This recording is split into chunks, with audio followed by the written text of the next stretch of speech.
Oh, Foxy, it's your birthday. Not for real, just for play. This is Cree Summer, and Moana Nui will be right back.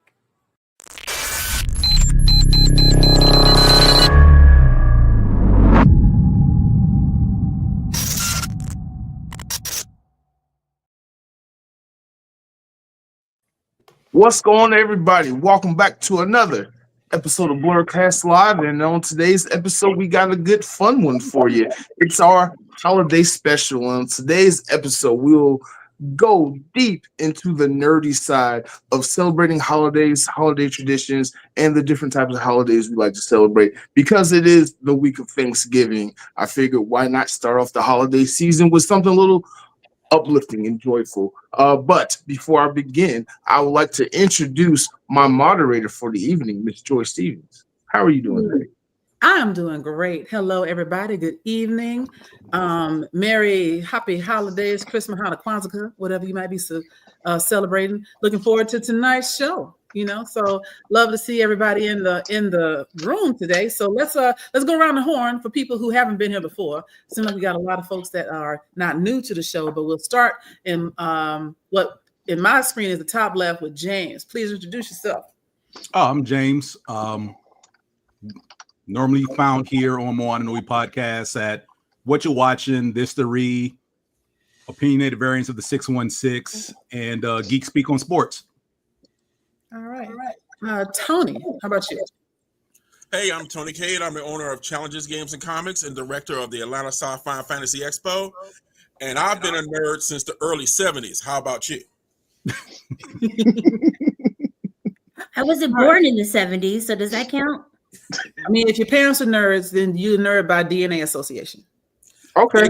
Not actually. They were not. Oh. No, I mean, Supreme Attorney. I'm sure my grandkids are, though. So, there you go. So Supreme Attorney, tell us about youth. Okay, I'm Supreme Attorney. I'm a real attorney and CEO of Chaos. I can't wait to derail this entire thing. Absolutely. We that's why we put you on here. We knew what we were getting. RJ, tell us about yourself. Hello, everybody. I'm the writer and creator of The Seven Kingdom, and I'm the CEO of RPX Media Production. It's been a while since I've been here, so it's good to be back. Good to have you back. Yes, we miss your face. And last but not least, Furious. Who are you? My name is Furious. I am an engineer by day and primarily a video game nerd by night. Nice. And once again, I'm Joy, also multi-time moderator, co-host, etc. on several podcasts, including this one, as well as a lot of Moana Nui stuff. Steel Sharp and Steel, political podcast on Thursday nights. You can find me online because I have no life, so I like to spend my time talking to people through the screen, and it makes me happy. All right. So I have to admit that out loud. Oh, I don't mind. I'm not ashamed of it. Not at all. I was talking to somebody earlier today about how excited I was to go home by myself and do stuff alone. Awesome. I complain about staying at home and not being inside somewhere. I love that because like it excites me when I get off of work and I go home and I know that I can just go home by myself and do whatever I want in my house where I pay my bills. Listen, but like there are maybe 30 feet from my front door, because I live in a small condo, from my door to my bedroom, and most of the clothes don't make it to the bedroom. There's shoes and bottoms and bras are in between the kitchen and the living room. Because then I go straight to the couch because it's my couch. That's why I have curtains. So I can lay here comfortably, just swinging. It's great. Not the seamlessly chariot. Okay, so welcome to the show, everybody. I can't believe we got derailed in the introductions. That's the first. Why can't you believe that? Look who's here. The president and the CEO are here. Yes. I am the chairman of the Chaos Board. Okay, I'll behave for a minute, and we'll start about. So today's show is about how it's our holiday special. What nerdy things, what other things are we doing around the holidays? So let's first talk. Let's talk about what it is to be a holiday. So y'all do realize like the word holiday is a reimagining of the word holy day, right? Mm-hmm. Yep. So it should be a day to recognize your religious beliefs, maybe some saints, maybe some people that meant a lot in your society, etc. But no, we out here, any day we get off work is a holiday. Yeah. What if hip hop is my religion? Say what? What if hip hop is my religion? If hip hop is your religion, then I would assume that like Melly Mel's birthday is a holiday for you or something. But who is the leader of the hip hop religion? I'm just curious. His name is Rakim. Yes. Yeah. Rakim is a national treasure. What about KRS-One? No. He's up there, but Rakim is the leader. Okay. Rakim is the leader. KRS-One, I give a lot of credit to, but he said some nonsense with some very misogynistic lyrics back in the day. So I'm gonna let that ride. But Rakim, I rocks with. Okay. Fair enough. So let's just establish that holidays are no longer holy days. Even the days that are centered around a holy figure aren't necessarily holy anymore because capitalism, right? And just reimagining. So I'm not going to waste y'all's time because y'all can go find it on the internet. Go look up, go to YouTube and put in Boondocks Christmas explanation. Ooh, that's a good one. That is actually 100% true. Mm-hmm. Yeah.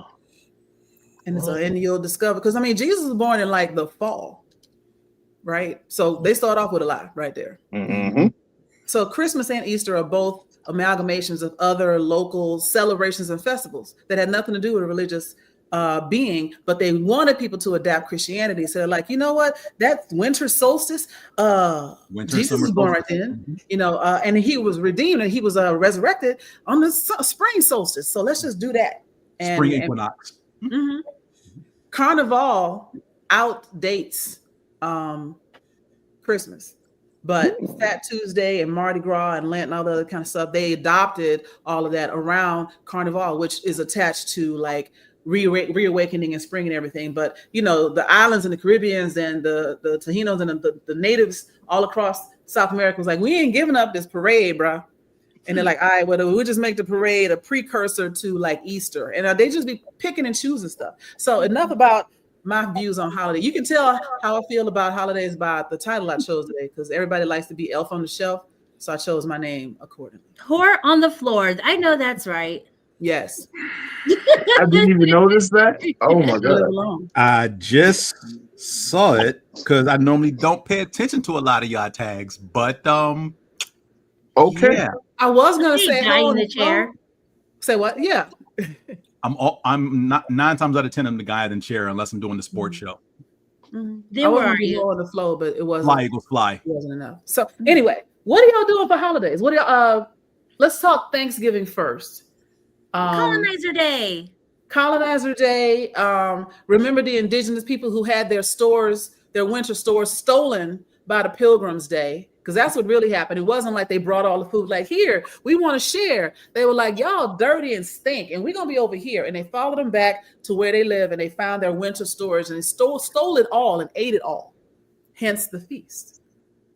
But Well, thanks. We screwed you.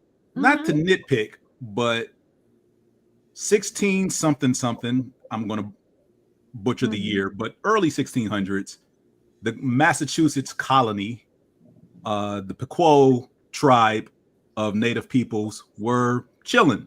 The men went off to hunt, and like Joy said, they stole their stuff and whatever while the men were off hunting for their annual fall festival. And the colonizing pilgrims, because they weren't even pilgrims at that point, it's like, yeah, let's go jack their stuff.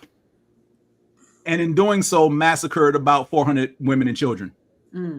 And celebrated by declaring it, the governor of the Massachusetts colony declared it a day of Thanksgiving. And that's how the term started. Of course. Well, we are ripping the Band-Aids off early. I thought this was going to be a more safer topic, but no, let's get into it. I mean, that's safe. That is safe. Fun fact. Here's another fun fact. That whole natives helped the pilgrims survive the first winters. Yeah, I knew that was a lie when I heard it in the first grade too. The colonizers / pilgrims, whatever you want to call them, they ate each other. Yeah, they That's how they resorted to survived the cannibalism. early winters. So we're gonna give a plug for a book that I love, Black AF Cannibalism. History by Michael Harriot. He talks about all of this, and he cites his sources every bit along the way. If you haven't read Black AF History, first of all, it's not, because I've read the 1619 Project, and it is heavy, it is deep, and it's introspective and all that kind of stuff, but it's heavy and it's a hard read. This is like your uncle read the 1619 Project and then try to tell you about it over like a bottle of Hennessy. It's way more interesting to listen to. What's the name of it again, Joy? Black Black AF AF History. It is on my Christmas wish list if anyone is in the giving spirit. Nobody's Is thinking it about you. Amazon wish list? It can be, yes. That's a no. That's a no. Yeah. It will I'll be. send you the book. So Okay. Mark, the Take it proper back and you answer want to that. digital. Mark, the proper answer to that question was it absolutely is on my wish list. Where would you like me to send it? Mhm. There you go. What he said. Yeah. What he Are said. you drinking too? No, I'm not drinking. Am I the only one that's sober? Maybe. Possibly. This I'm is All sober right. AF. This is just eggnog. That is not just eggnog, sir. We had a whole pre-show about what you Oh, okay, drinking. Furious. Way to lie and pull back the curtain at the same time. right. But anyway, so Tony, what he are in y'all RJ, doing? What are y'all doing? Where are y'all going? How are you spending this coming Thursday when you ain't got to go to work? I'm going to be big back. I love a big back day. Absolutely. I second that. The beginning. Oh my goodness. Yeah, I'm going to spend time with family, but yeah, I've been like really busy as of lately. I haven't really been cooking as much, but I'm thinking because y'all know I'm Jamaican, so I'm thinking I'm gonna break out the sorrel and the sweet potato pudding. Yes. So Oh, can I have your sorrel? Can I get some sorrel too? I will even make you rum cake, and I'll make it grandma style where you have to sit down and eat it. I got you. Yes. So Yeah. that's So what we're doing. going to Bringing- her house for Thanksgiving. Right. Or she at Holiday least today. give her the week to send money, you know. I'll bring the They go pie. deliveries. Oh, and I have no problem sending money to help fund these festivities. I will send Absolutely. money. Yeah, absolutely. Classy. I love it. Yes, we gotta make it happen, y'all. Again, remember our episode on adult money that also goes to funding food acquisitions. Mm-hmm.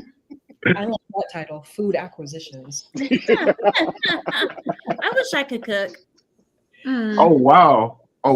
We're not going to your house for Thanksgiving then. I mean, my husband could cook. I can't. Right? As long as Okay. somebody in the house sets it off.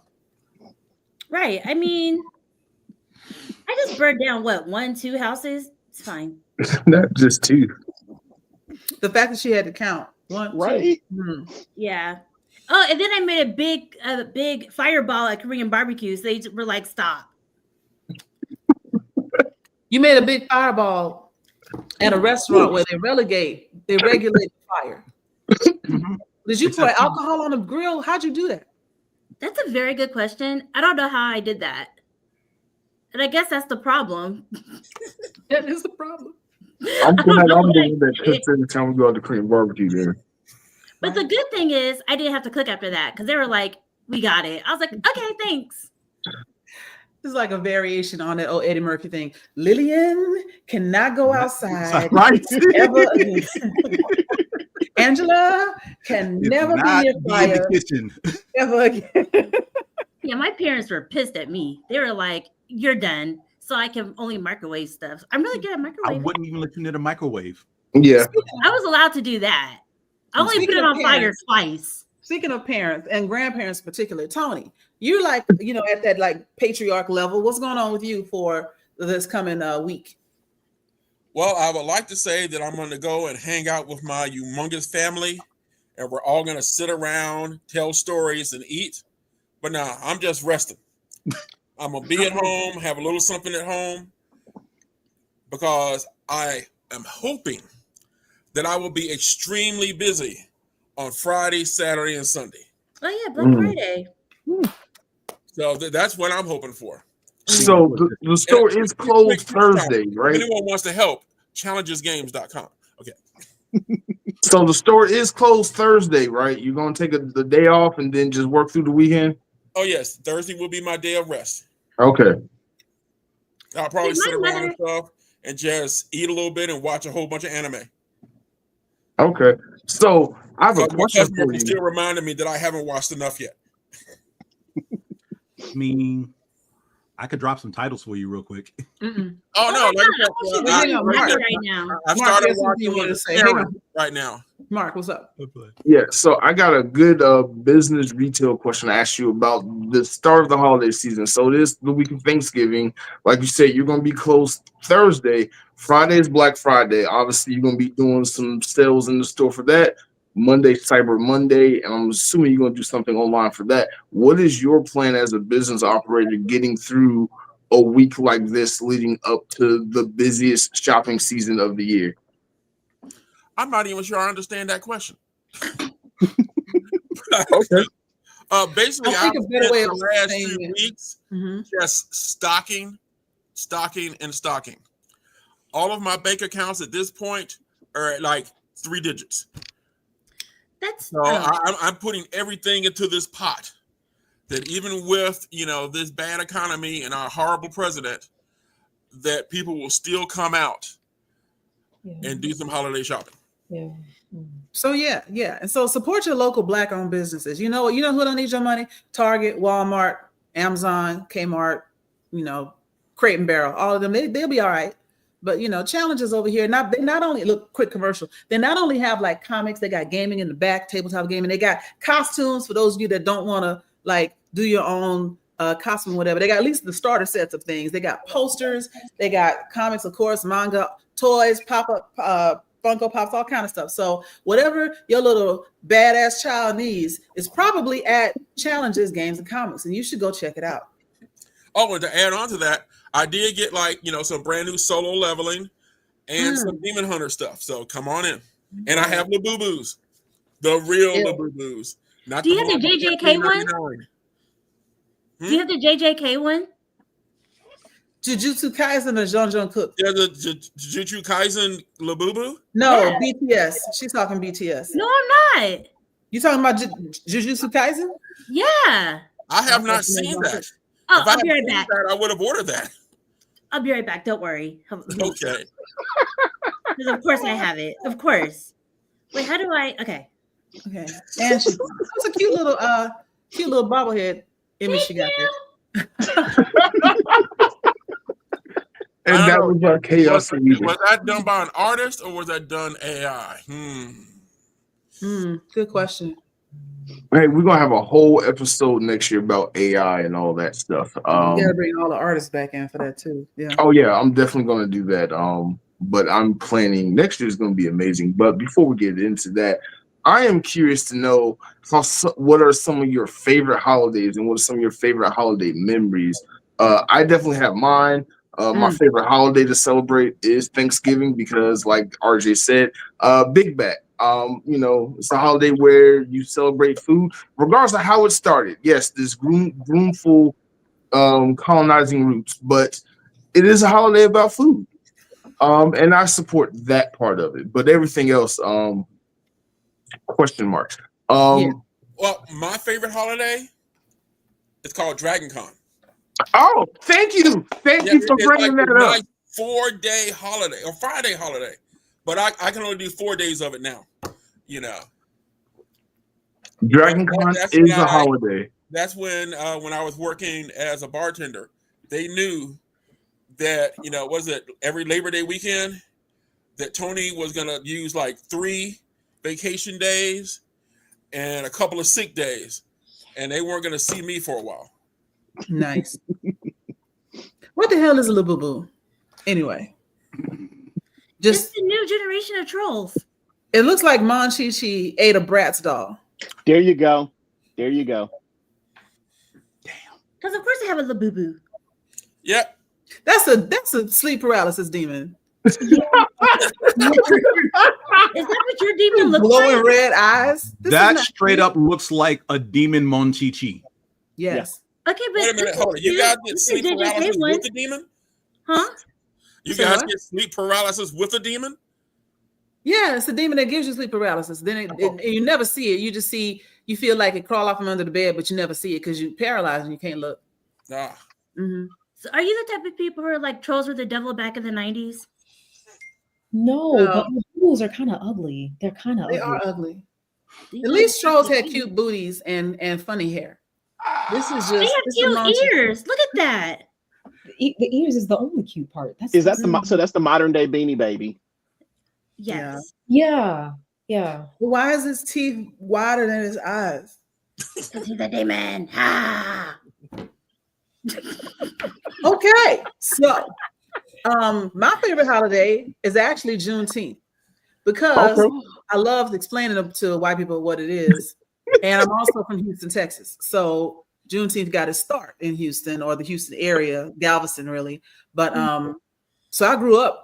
There was a rodeo at one point, parades and stuff. My parents used to take me. Both my parents, my father more so than my mother, were activists in Houston.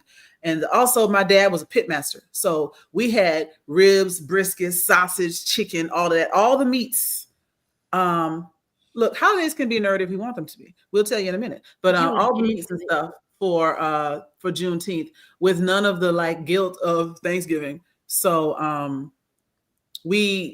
we would go to picnics and everything, and it would be like all the folks in the neighborhood, folks from school and everything, just everybody bring something, and you bring food and then you leave with food, but not the food you brought. So everybody brings too much food, and then you make plates of all the other food that you didn't bring, and then you take that home. So it was great. I would take everything because I'm not bringing anything. I'll bring the plates. Yes. If you bring the plates, you leave with the plastic bag and plates came in. That's not fair. You need to yes, it is. Well, no, I mean, unless you bring a store-bought food, because she can't be in the kitchen. Right. We've already now, if you supply like all the paper plates, all the paper products, and all the foil and everything, yeah, you can get plate. Go home. Yeah, right. I can at least contribute that. If I cook, it might be, I don't know, very well done. Probably not edible. What about drinks? Can you make drinks? I can. So there you go. You own the drinks. Mm-hmm. It's just going to be straight liquor. I mean, yeah, that's perfectly fine. People appreciate that. No one's complaining about that. Okay, good. You can be part of the go to the trunk crew because there's always a crew of people that disappear after dinner and go to the trunk and get whatever they're gonna get out of there. So, she with the trunk full of goodies. I am a kin of the cousin walk crew. So right. Mm-hmm. Mm-hmm. And if y'all don't know what that is, we'll explain that. No, we won't. No, we're not explaining it. If you don't know, that's on you. Right. You should have had some cousins. Right. So if you're invited to the cookout, you already know what it is. You better call. If you didn't grow up with at least one cousin that got you whooped for their shenanigans, then will you even live it? You know. Well, I never did. I didn't grow up around my family. I only had 2 cousins, and both of them was trash. Oh. And one I didn't really care for, and the other one got us in trouble one year because he disappeared and we had to find him. And by the time we found him, we was late, and I got blamed for it. And I still think about that when I see him. Like, were you the oldest or something? I was the most responsible. Ah, but I was also the youngest. How did that happen? Girl, genetics. I don't know. You're the only girl? No, I have an older sister. I'm the youngest of 2, my older sister, and then both of the cousins I grew up with are male and also older than me. And yet I'm the matriarch of my family right now. So that takes me into my next discussion is around stress around the holidays. So some people find being with their like loved ones, family stressful, either not because you don't love them, but because it's cleaning the house, it's getting all the food ready, it's picking up from the airport, it's trying to deal with other inter-family drama, like, you know, this cousin ain't talking to this daddy and so, and we're not sure whose baby daddy this is and blah, blah, blah. So what kind, let's spill the tea. What kind of gossip and nonsense y'all got going on in y'all families? Like, what's the tea from last year that everybody already knows? Oh, I instigated quite a few discussions when I started making comments about kids who don't look like their dads, but look like their moms, but look like, you know, neighbors down the street. The milkman's child. Because I am never uncomfortable around my family because I have no filter. I'm that dude who anytime something happens, don't sit next to me Oh, I'm sitting next to you. because I'm gonna be clowning, and I don't feel bad about the things that I say because I never tell any lies. Everything I say about them is true. It may not be tactful, but everything is true. So did they ever do a DNA test, or they were just like, he's just playing, or what happened there? I don't know, but there no DNA test is needed because when you look at the child or you look at the you know. Mhm. You know. So it's like the worst kept secret. It's one of those things where nobody wants to accept it. It's kind of we not sure, so we just gonna not say anything. And then I'm like, hey, you know who I ran into the other day? Your ex-boyfriend Marcus. You know, the one with the green eyes, kind of like your baby. The best. I've been in those conversations. Yep. So that's why at times they're like, oh, is Furious? Yeah, he's. Oh man, I don't. Hey, too late. Everybody already here. Hide the kid. We do have a couple of questions from Chibi Moon 5882. Question I want to say is probably for Tony and RJ. How did you manage the process of starting y'all's businesses? Assume fetal position and cry. Mm. No, no. It was gradual. It was like starting the paperwork first. A lot of people who have seen me at like CCS events who knew me years ago were like, I remember when you used to just talk about it and you said you were like afraid to start, and now you've done all of this. It was very much like making sure I took one step at a time every day. I would like to emphasize that doing the legalities first kind of protects you early on, and then kind of building your team and things like that, and then being persistent, because a lot of people when they start a business, they don't like when they say next year we're going to be 7 years old, RPX is going to be 7, and a lot of people even into like year 3 when they start having, well, first off, most people don't even want to spend 3 years trying to figure out their business. So if by year 3 they're having trouble, they give up. I will say that the time when you feel like giving up is the time that you need to not give up, because that's typically right where your breakthrough is about to happen.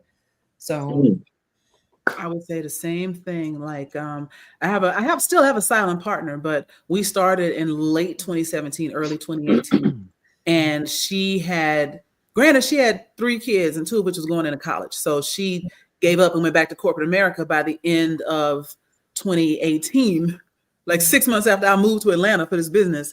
2019 was a struggle, but if I had just given up and gone back to corporate, I would have missed my big break, which came in 2020 when everybody needed a Black woman to talk about diversity issues.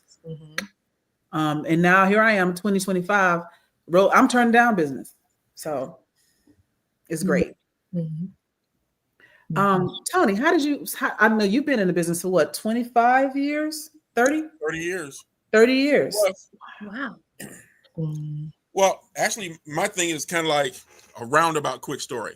I was basically tending bar and doing wedding photography.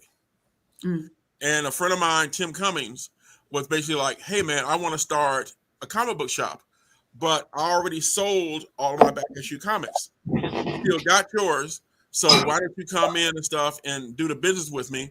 And, I'll do like the day-to-day stuff and you could be a silent partner. That silent partner thing didn't really last too long. And basically, he went through some stuff in his life and had to step away. And so I took everything, put it in storage. And then after about 3 months of paying for storage, I was like, this don't make no sense. And I went and got me, at the time, a flea market spot and started everything all over again from scratch. Wow. And if people always ask, man, it's like, well, where'd you borrow money from? Did you get money from, friends and family and stuff? It's like, nah, I'm a poor Black kid. It's like, it just so happened, like I said, I was tending bar and doing wedding photography. So those bartending tips basically financed the entire business startup. Oh, wow. Nice. And then as soon as I got a chance to, I stepped away from the bartending because they kept wanting me to work weekends. And of course, that was my most successful time at the shop. So that's how I had to do it. Oh, yes, I do. And if you're on the shop's mailing list, you will get a newsletter about our Black Friday sales on Thursday. And What's the website so they can find your mailing list? Oh, it's just challengesgames.com. Challengesgames.com. Go there, sign up, put in a real email address to get on the mailing list, and then you will get all the discounts. That's the way it's going to work. Because people are like, well, why don't you just go ahead and tell us early? And then I'm like, well, see, that'll make it so you don't spend any money now at full price. You know, so I'm going to wait, send it to you on Thursday. Then you can come in and get the deals. There you go. That makes sense. Yeah, it makes sense. Definitely makes sense. I have a question for everybody. Since we are talking about holidays, we all celebrate different holidays in different ways. What are some of your favorite holiday memories from your past, and what are some of your holiday traditions that you like to do during some of these holidays? Well, I'll start off and stuff real quick. I used to love cooking on the holidays. When I was like, you know, married with the long-term relationships and stuff, you know, we have the kids and everything in the house, and I was the one making the turkey. I was the one, you know, making the ham. You know, because my dad's got like a degree in food, so I used to, you know, hang out when I was working for Marriott. I used to hang out in the kitchen, you know, picking up stuff from those guys. So I used to really love cooking until something happened, and you know, a family member just messed it all up for me, and so now I don't cook. How did they mess it up? Did they burn down the kitchen? I feel like if he wanted to say the details, he'd have said that the first time. Well, let's just say that I got in trouble because somebody was getting ready to make this grand appearance on the holiday. And I went ahead because the kids were saying they were hungry, and I started feeding the kids early. And that's how you got in trouble? Yes, that's how I got in trouble. It was a big brouhaha. And since then, I have not cooked a holiday meal. I'm with you. If somebody want to cut up over that, y'all can all get the hell out. Right. And very similar to this with the Christmas playlist. Matter of fact, I heard one of my mom's favorite songs yesterday. When I was young, before my parents passed away, they passed away like when I was in my 30s. But when I was younger, we would every Christmas go to Palestine, Texas, which is just north of Houston. Not Palestine, Huntsville, Texas. Palestine is where my dad is from. But anyway, Huntsville, Texas is where the prison is. That's all is there. Prison and like my cousins.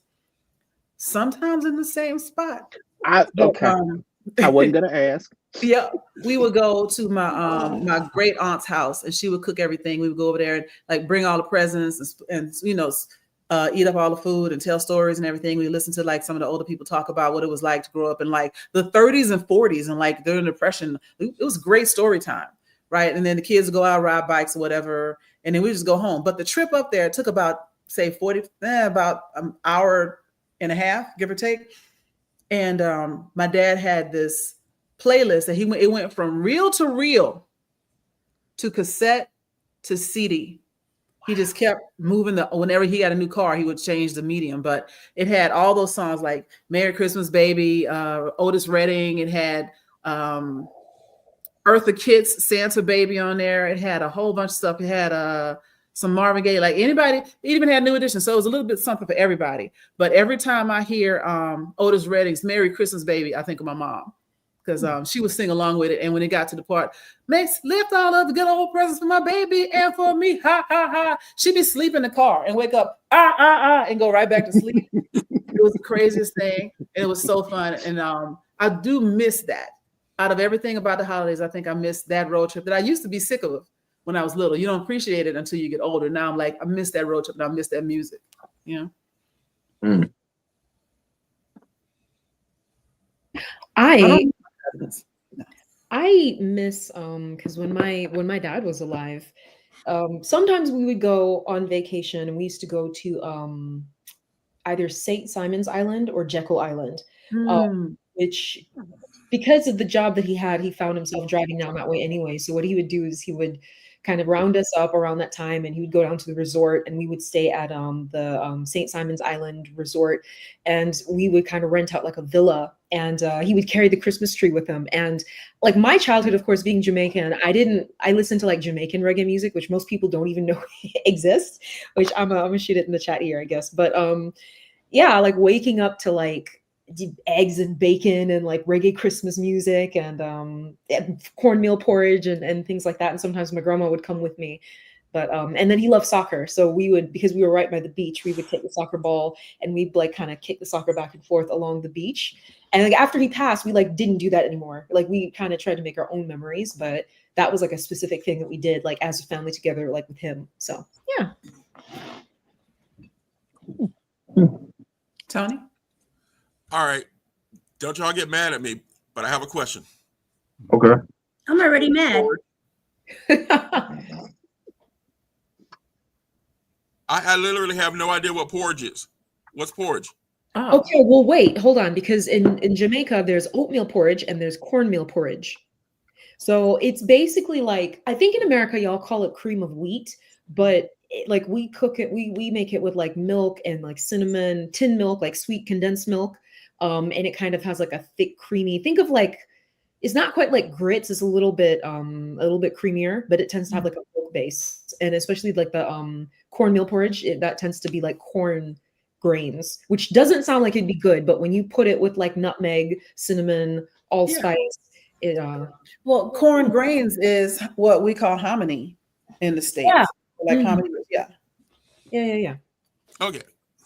Mm-hmm. So it's So like basically, it's for Southerner, it's like grits with butter and sugar. Cinnamon. wait a minute. And milk. Yeah. Yeah. Is there any other way to have grits? What? See, you already with the porridge. 'Cause Okay. grits- But anyway, we're not gonna start that fight tonight because there's no end to the how do you eat your grits fight. That's a fight for There another is no show. fight. You eat it with sugar. Stop it. You get out of here. I will stay, good sir. So speaking of food, yeah, any specific foods y'all excited for this holiday? Oh, that's what I was mad at. My mother had the audacity to get sick, so Colonizer Day is canceled.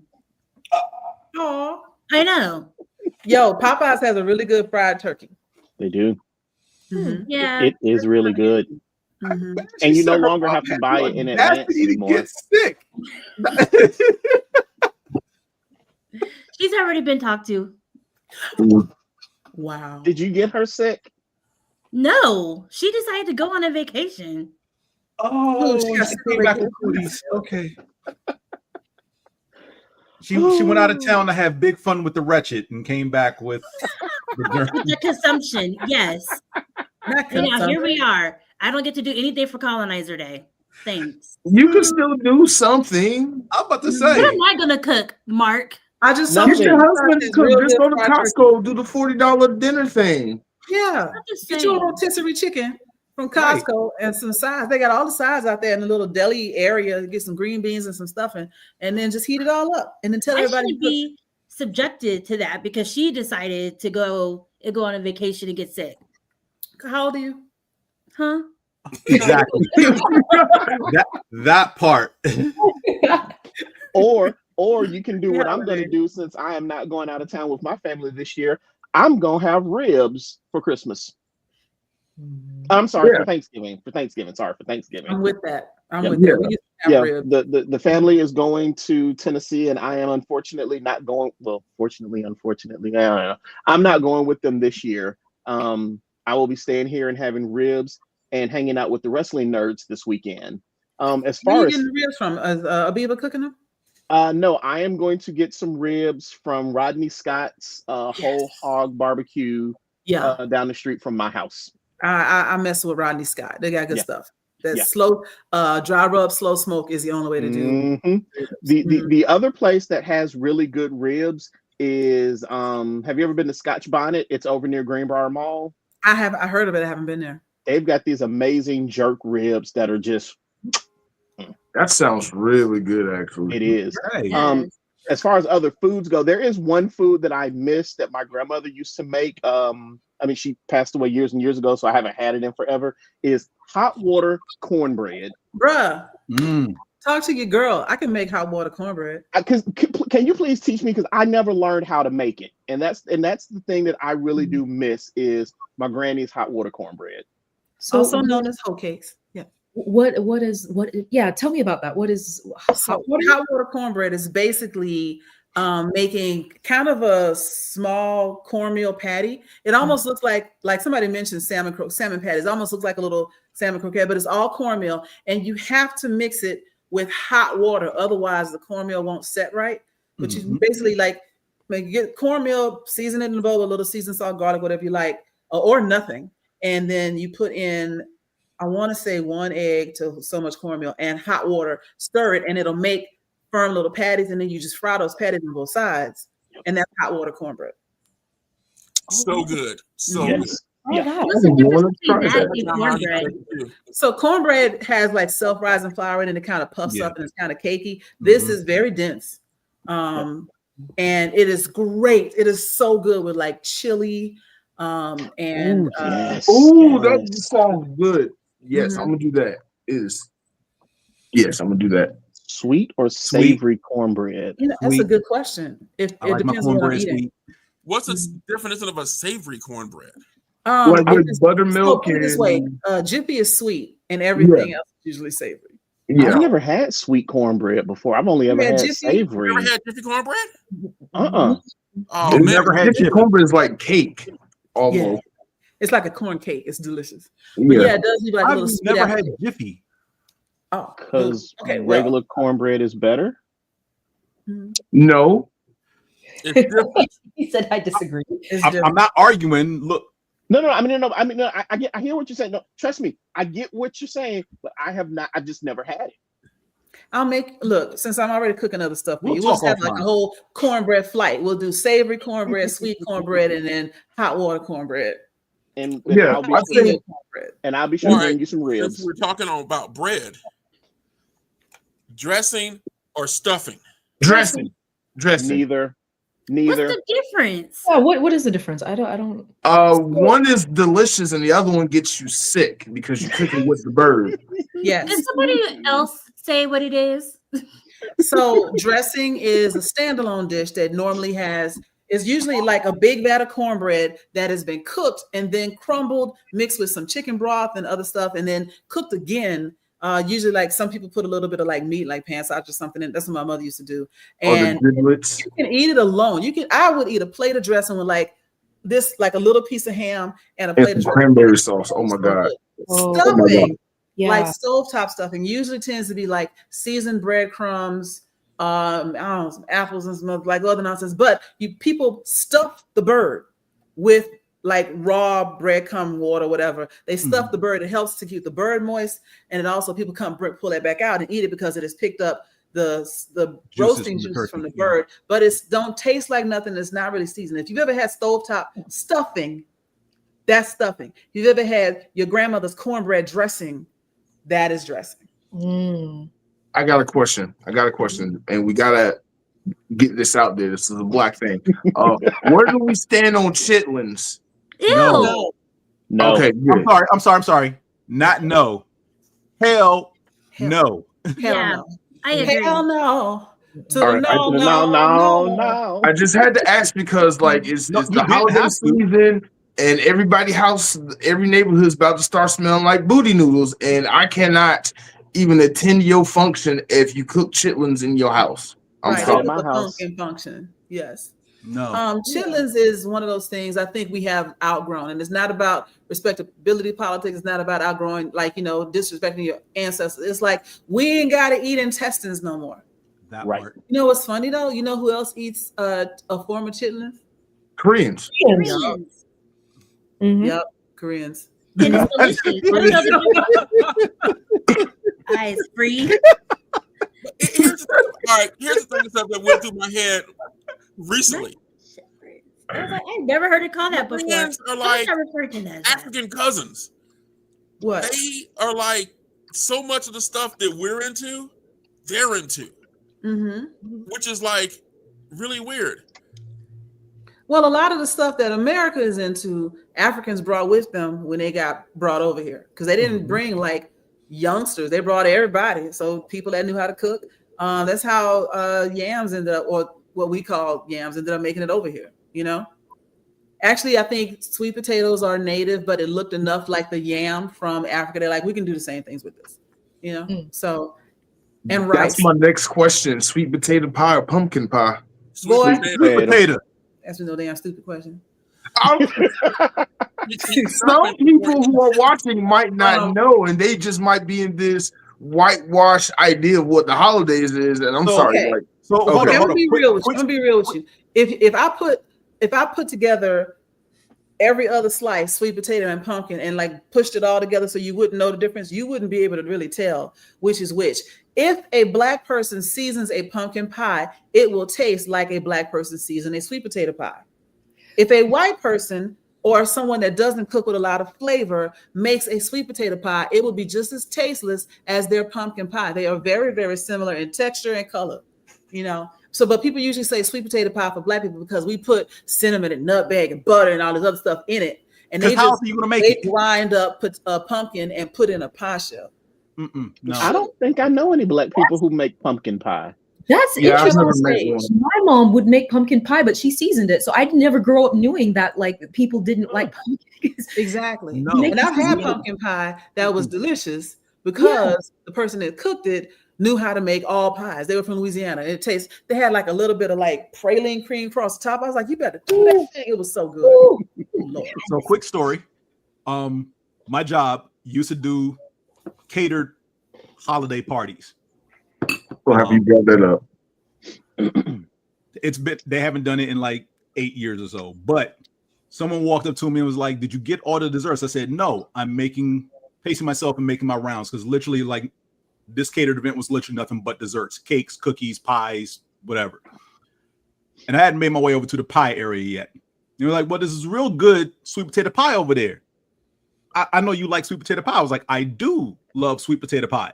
And anybody who knows me knows I love how much I love sweet potato pie." So I go over there and they're like, "Yeah, this one right here, sweet potato." And I looked at them like, "That's not sweet potato pie." I could tell by looking at it. It wasn't. They're like, yes, it's sweet potato pie. I'm like, "Trust me, this is not sweet potato pie." And they kept arguing with me. I was like, "Okay, I'm gonna prove it to you right now." Took a little piece.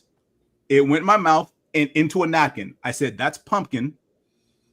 Get away from me before I get fired." Mm-hmm. I like them both. Because there's a textural and flavor difference between sweet potato and pumpkin. And if you cook long enough, you can visually look and tell the difference between a sweet potato and a pumpkin pie. Well, Yeah, you know, pumpkin pie is more fibrous. And the other one's going to be a little more orange. And this Well, person, like somebody mentioned in the that chat they about taro, which is a Japanese sweet potato. I absolutely think a Japanese sweet potato would make a really good sweet potato pie. Yes. That's Recipe. what I use when I'm doing Jamaican sweet potato. I use Irish, and I also mix it with like Korean or the Japanese as well, because the texture is similar to the potatoes I have in Jamaica. Mm-hmm. So sorrel sweet potato pie made with a Japanese sweet potato. Are you keeping a list of all these things that you're supposed to be making for us? Yeah, we need to do like a Friendsgiving thing. Listen, I'll make some jerk, some honey ham. Yes, look. I can make some salmon patties. If no one wants to host it at their home, I have plenty of room here at Challenges Games and Comics. Nice. No, for real. We need to do that, like for real. Like how all of these companies are having potlucks and stuff, which I'm gonna put a pin in that. We should have a nerd holiday thing at Tony's. We all do a potluck, bring stuff. I got salmon patties, and what else can I do? I can make a good pot of spaghetti. I'm for untraditional holiday foods. Well, yeah, we don't have to have the turkey dressing. However, I can do dressing, and I can tear that shit up. I mean, I gotta have dressing with some cranberry sauce from the can. I was about to say, now cranberry sauce needs to be sliced from the can. Yes. People that make their like cranberry sauce from scratch with the berries and the chunks and it miss me with that. That is not what I want. I want the ocean That's like spray. putting raisins in your potato salad. Ocean No. spray, yes. Ocean spray, You're doing jelly too much. pan, sliced along the ridges that come out when you take it out. Exactly. That's Thanksgiving to me. That is holiday food with some dressing, some turkey, some deep fried turkey. Oh my god. Oh, I love like holiday food. So Well- our producer did say that if you want to be part of the potluck, you need to be interviewed for main dishes. Side dishes is fine, but main dishes, we need to know what you're doing, who all made it, where your recipe from, how long you've been cooking it. Otherwise, you're bringing drinks and ice. I was going to bring up and stuff when it comes to dressing. What I did one holiday, like I said, I used to hang out with the chefs and stuff when I was working up at Evergreen Conference Center and Resort. All right, so one year for the holiday, I made dressing. And people were eating it, and they were like, "Oh my goodness, that's so good!" Then somebody was like, "What's this?" And they pulled out a shrimp. And then somebody else was like, "Why is it crunchy?" And they had pecans in it. What is this? What was it? I made a dressing with sauteed shrimp, mushrooms, and pecans. That sounds good. And everybody was like, "Oh my God, this is so good." At first they were like, "Nah, this and toes will work together." So if you ever want to experiment, shrimp, mushrooms, and pecans go real good in the dressing. Okay. I want to go back to something James said. You brought up potlucks and the work things. My job is having one, and they had the sign up sheet where everybody brings something. We all work in corporate America to some degree, or in some shape, way, form, or fashion. What are your rules for who stuff you decide to eat at your potluck? Because I work with these people all year, and I know some people I will never eat whatever they cook or prepare from their house. Even if it was brought from the store and put in the refrigerator, I'm not eating anything that's been inside the kitchen, because there's too many times the lady that loves cats made stuff, and yeah, I'm gonna just leave it at that. But what are your rules to guiding what you eat during the work potluck events? I've got But before we jump down that hole, just want to say, Tony, I realized I was pulling a face as you was talking, and it wasn't because I didn't think it was going to be good. It's because I was trying to remember, when I've done something, when I've had something like that before. And that is the Louisiana way to make dressing. They do like oyster dressing, seafood dressing, etc., with like shrimp and oysters and clams stuff in it too. So the face was, I wonder if Angele, my friend from Louisiana, I wonder if she does that. So I didn't want you to think that I was frowning at your food. Oh no! I mean, like I said, I tried it just on a whim because I just happened to like shrimp and pecans, and I thought, well, I wonder how they taste in the dressing, and I tried it, and it worked out great. Good stuff. Yeah, it's really good people, really good like cooks and chefs. They will experiment with a lot of stuff. But experimenting should not be for the potluck, which we're about to talk about. Yes. Somebody mentioned in the chat, don't eat nothing, and that's the rule. Eat before you go. That part. Yeah. So I will say this: I've been lucky at my current job with the teams I've been on who have done these things, that the people with pets normally bring store-bought items. Good. Right. So I thank them for that, because they don't tend to look like us, those people with pets who like to cook and bring in treats and whatever. And everyone knows like, oh, she has cats or he has dogs. And yeah, when you hear someone has pets and they start bringing food in, your antenna goes up and it's like, yeah, I'm good. Thank you. I'm actually kind of full. I got my lunch in the fridge. Are y'all worried about what, the pet hair? Yes. Yes. And them feeding the pets. That part. Kissing the pets and like, oh, here, Right. little Pet Rex, rubber lick the dogs, spoon and yeah, let me Lick mix the it up. spoon while they're mixing stuff. Like, no, Yeah. we don't. There was a video on TikTok of a lady, one of them, making paw print cookies, and she's taking her little dog and putting. And yes, stuck his paw in the cookie dough. She was just trolling. Yeah, but there are people that are really like that. No, I remember at one particular job, and this was told to me by the person who worked there, that they went to the bathroom and they saw their manager go in. The manager came in, used the bathroom, walked out, did not wash his hands, then went to the area where they were catering and said, oh, y'all didn't mix the salad and stuff together? Everything's just laying.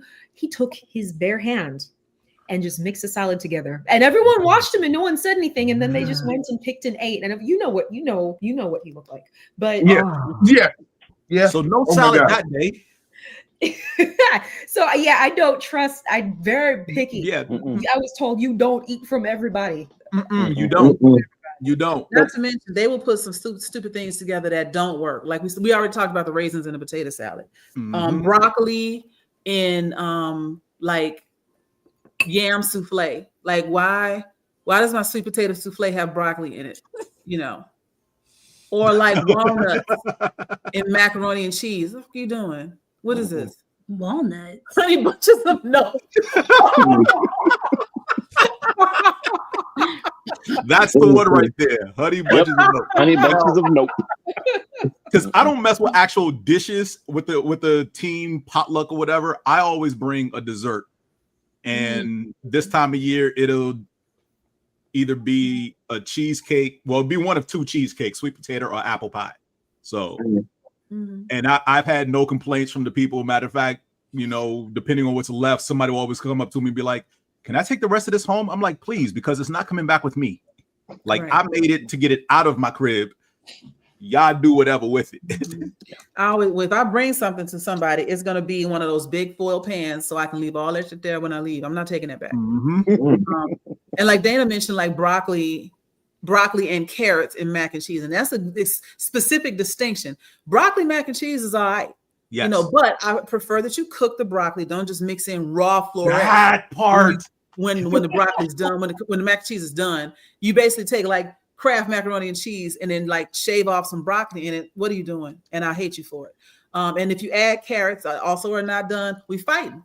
The minute I into my mac and cheese, we fighting. Ooh. Do you like a dry macaroni or a wet macaroni?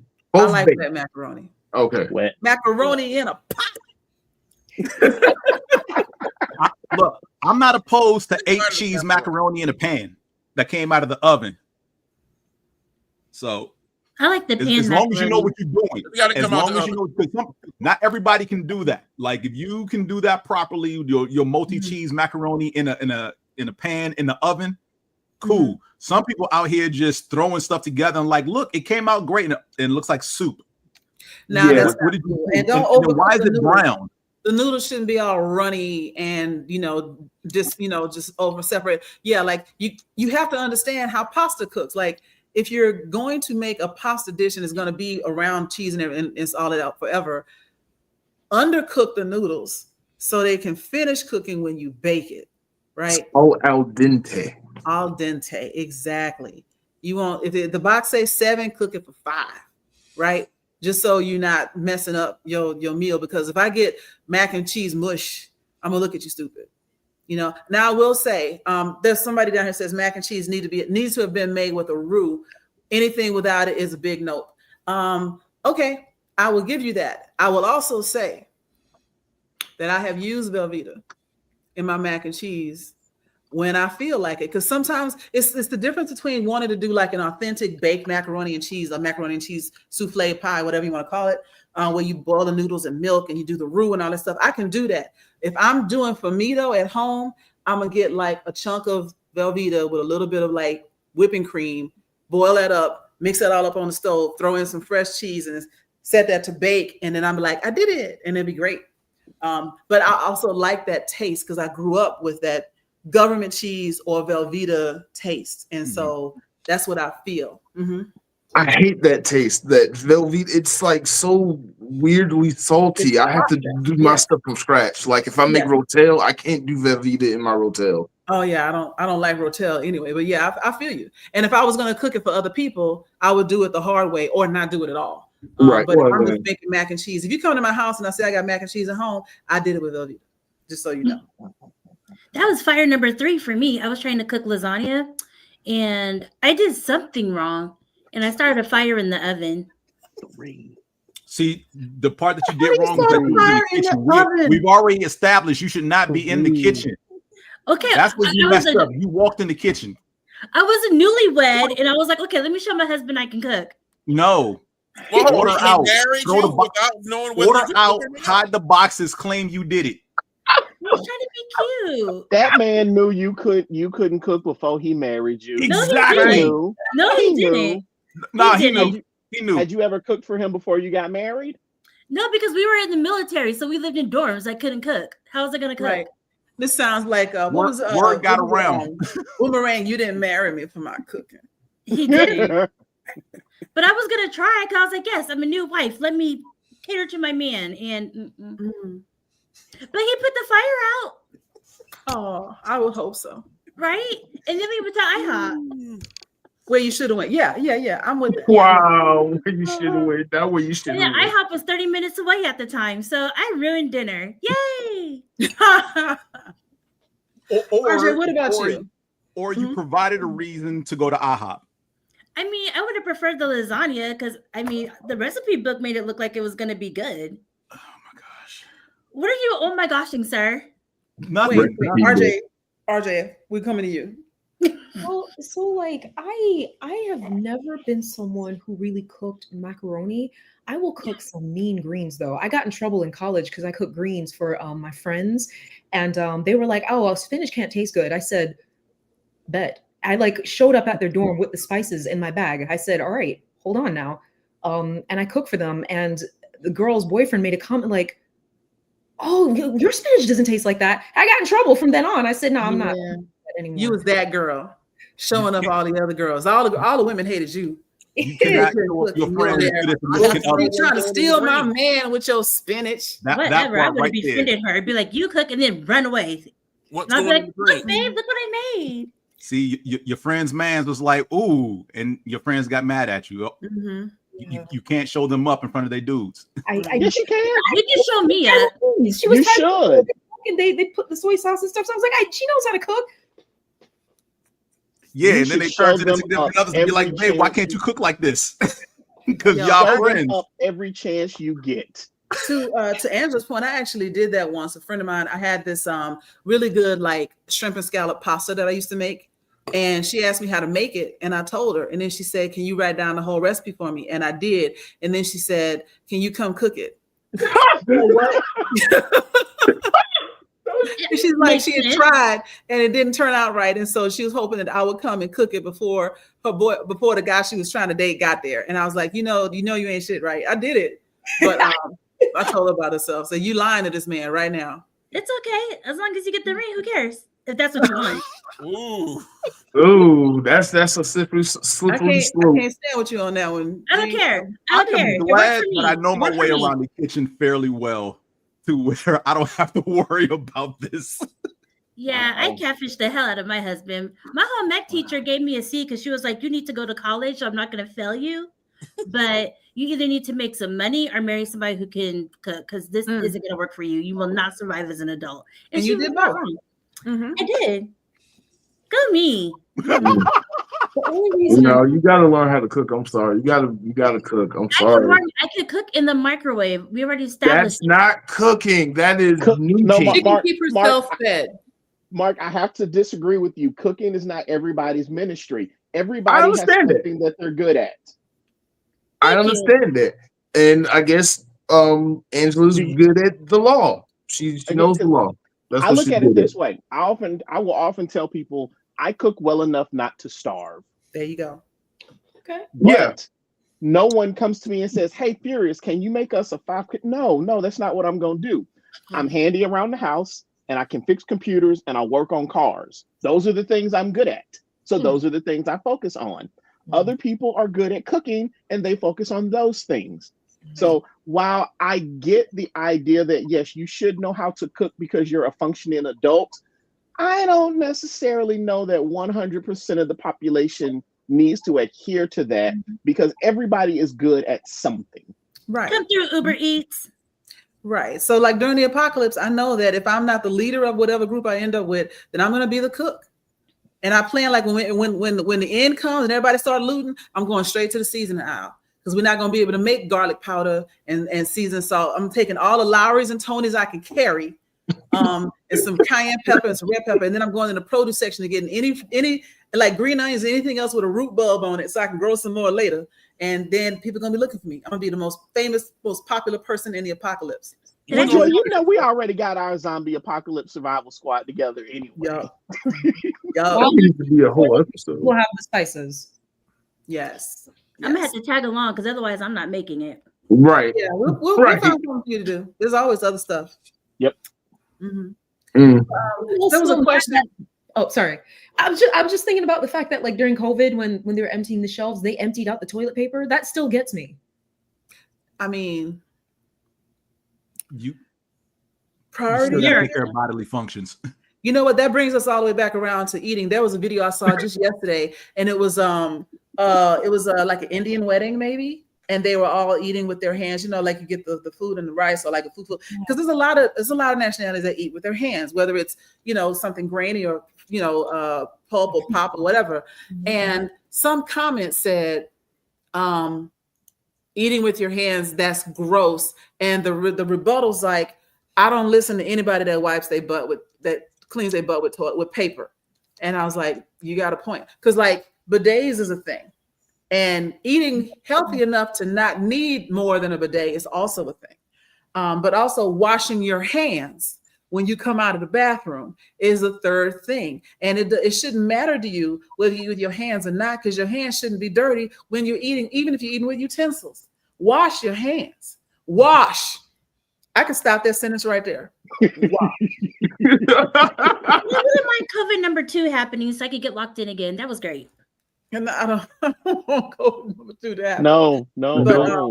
I personally feel like food just tastes better when you eat it with your hands, like ribs and pizza and like certain things, even if it's not a finger food, just eating off your hands, I feel, I don't know, it changes the experience to me. I like to eat with my hands, which is why I'm not only just going to do the cursory whatever with the hand sanitizer, I'm going in the bathroom and I'm getting it in because I know I'm about to eat with my hands and it's delicious.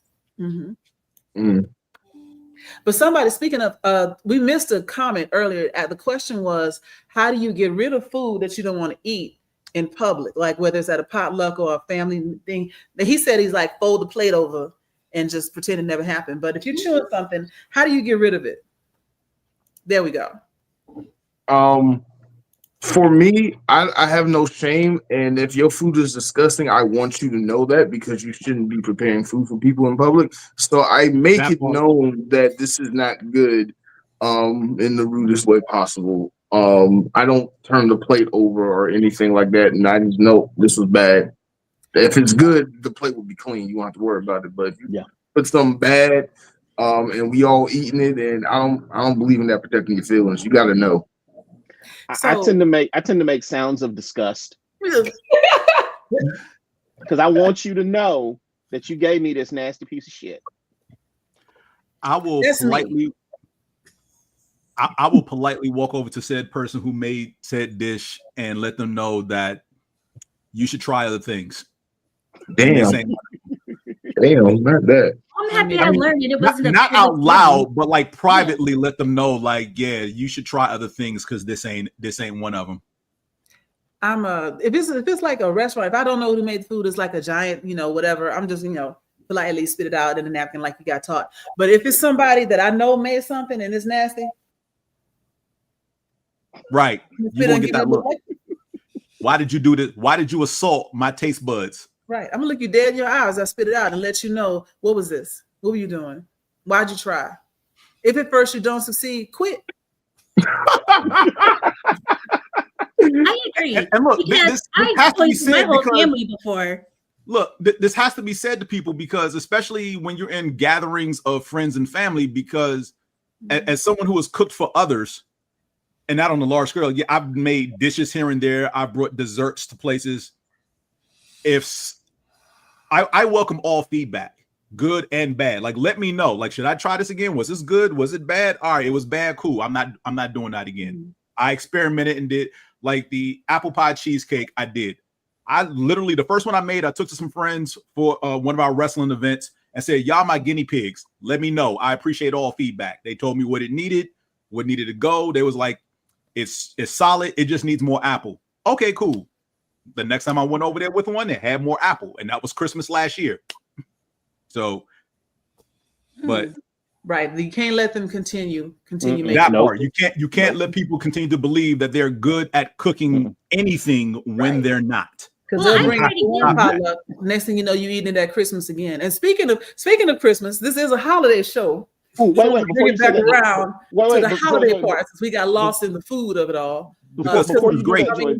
Native Indigenous Peoples Day is a food holiday, but Christmas is for the childrens mostly. But let me ask you, what's on your red velvet cake? That's what's up. But that's my favorite. It's one of my favorites too. Red velvet cheesecake is fire. an Oreo cheesecake. But anyway, Oh my God, yeah. Christmas. One, do you celebrate Christmas? And two, if you do, what's on your Christmas list? We all know that we're adults and we ain't getting shit from nobody, but what's on your Christmas list anyway? Jill Scott. I mean, Jill Scott's on all of your lists, not just Christmas.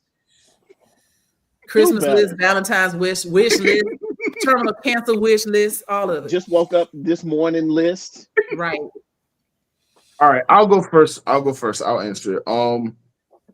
Christmas used to be like one of my favorite holidays, obviously as a kid, but as an adult, that harsh reality of ain't nobody getting you nothing for Christmas, Santa Claus ain't real, all that stuff just kind of depressed me. So as an adult, hey, let me finish. But as an adult, especially since I work, because I work every holiday season because I do cons and stuff, I'm always at work. I just come home. I like to watch A Christmas Story for some reason and hope that I find some Christmas trees underneath my Christmas tree.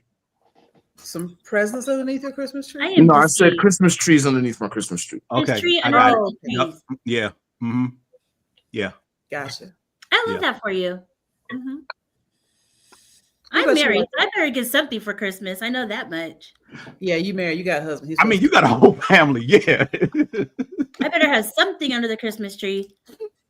But for all the single people, what do the lonely do? Everybody else is single. Everybody else isn't single. I love getting Chinese food on Christmas. That's a weird tradition I didn't think would stick.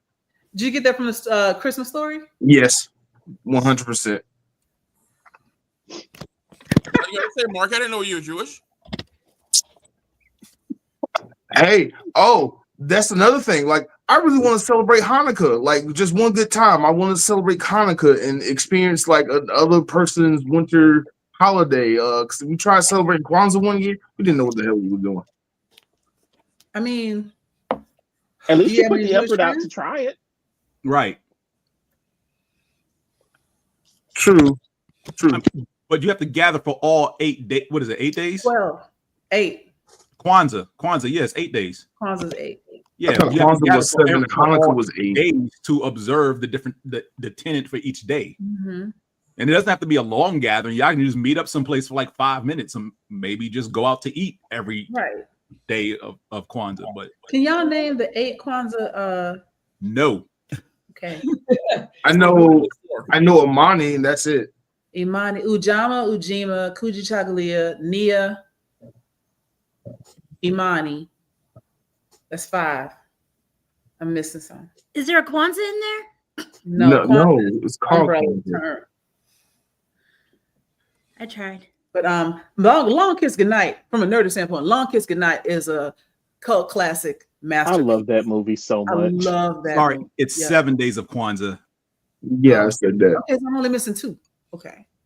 Umoja, Kujugligali, Kujichagulia. Googly moogly. Ujima, Ujama, Nia, and what were the other ones? Dang it. I just had the other 2. All right, so since we're talking about Kwanzaa, the Boondocks episode. Since we're talking about Kwanzaa, and this was when I actually learned what it was, because in elementary school in the 90s, they just kind of, the 3 holidays, Hanukkah, Kwanzaa, and Christmas were just together. They didn't really teach us about the origins of any of it except for Christmas. So I thought as a 7-year-old, Kwanzaa was a traditional African holiday that our ancestors celebrated before we were taken from our homeland and forced to pick cotton. That is not the case. Kwanzaa is all American made. Yes. Back in the 60s. Before Wakanda, there was Kwanzaa. Right. And I was like 7, 8 years old, and I went up to like some actual African kids. I was like, "Oh, we're celebrating Kwanzaa and blah blah blah," and I was like, "What the fuck are you talking about?" So that was a harsh reality for me that year. Yeah. But hey, maybe 100 years from now, people will actually think it's been around forever. No, they won't. Because there are some people who believe Wakanda is the real nation in Africa. Right. I mean, there's people that believe that we've always celebrated, we've always like sung the national anthem at football games, and that's only like 20, 30 years old. So all it takes is a couple generations of concentrated propaganda, and people believe it's always been around. And if it ever gets commercialized, then they'll believe it for real. Right? I'm looking at you, Target. You want to redeem yourself? Commercialize Kwanzaa. Go ahead. I dare you. Well, they already fired the CEO. Good job, people. Right? Yeah. Like going back. So from a holiday shopping standpoint, we're doing the whole Black Friday, Blackout, Cyber Monday, like don't buy nothing. Unless it's directly from a Black-owned business. You can do that. So stay off of Amazon. Yeah, challengesgames.com. Go over there for all your nerdy needs. Over there. We're all pointing at Tony some kind of way. That guy over there. This one. This has been the longest commercial for Tony's shop. I'm all for it. Right? My commercial for my business is really more so coming in December because we finally have the full volume releasing in December. Ooh. Issue 2? Part two volume. Okay. We will have part 2 for those who got part 1, and then for those who didn't have to deal with the Attack on Titan length wait, they just get the full volume 1. And then so, are you going to be doing a signing at this place called Challenges Games and Comics? When I looked in my books, I think I saw that. So yeah, I do believe so.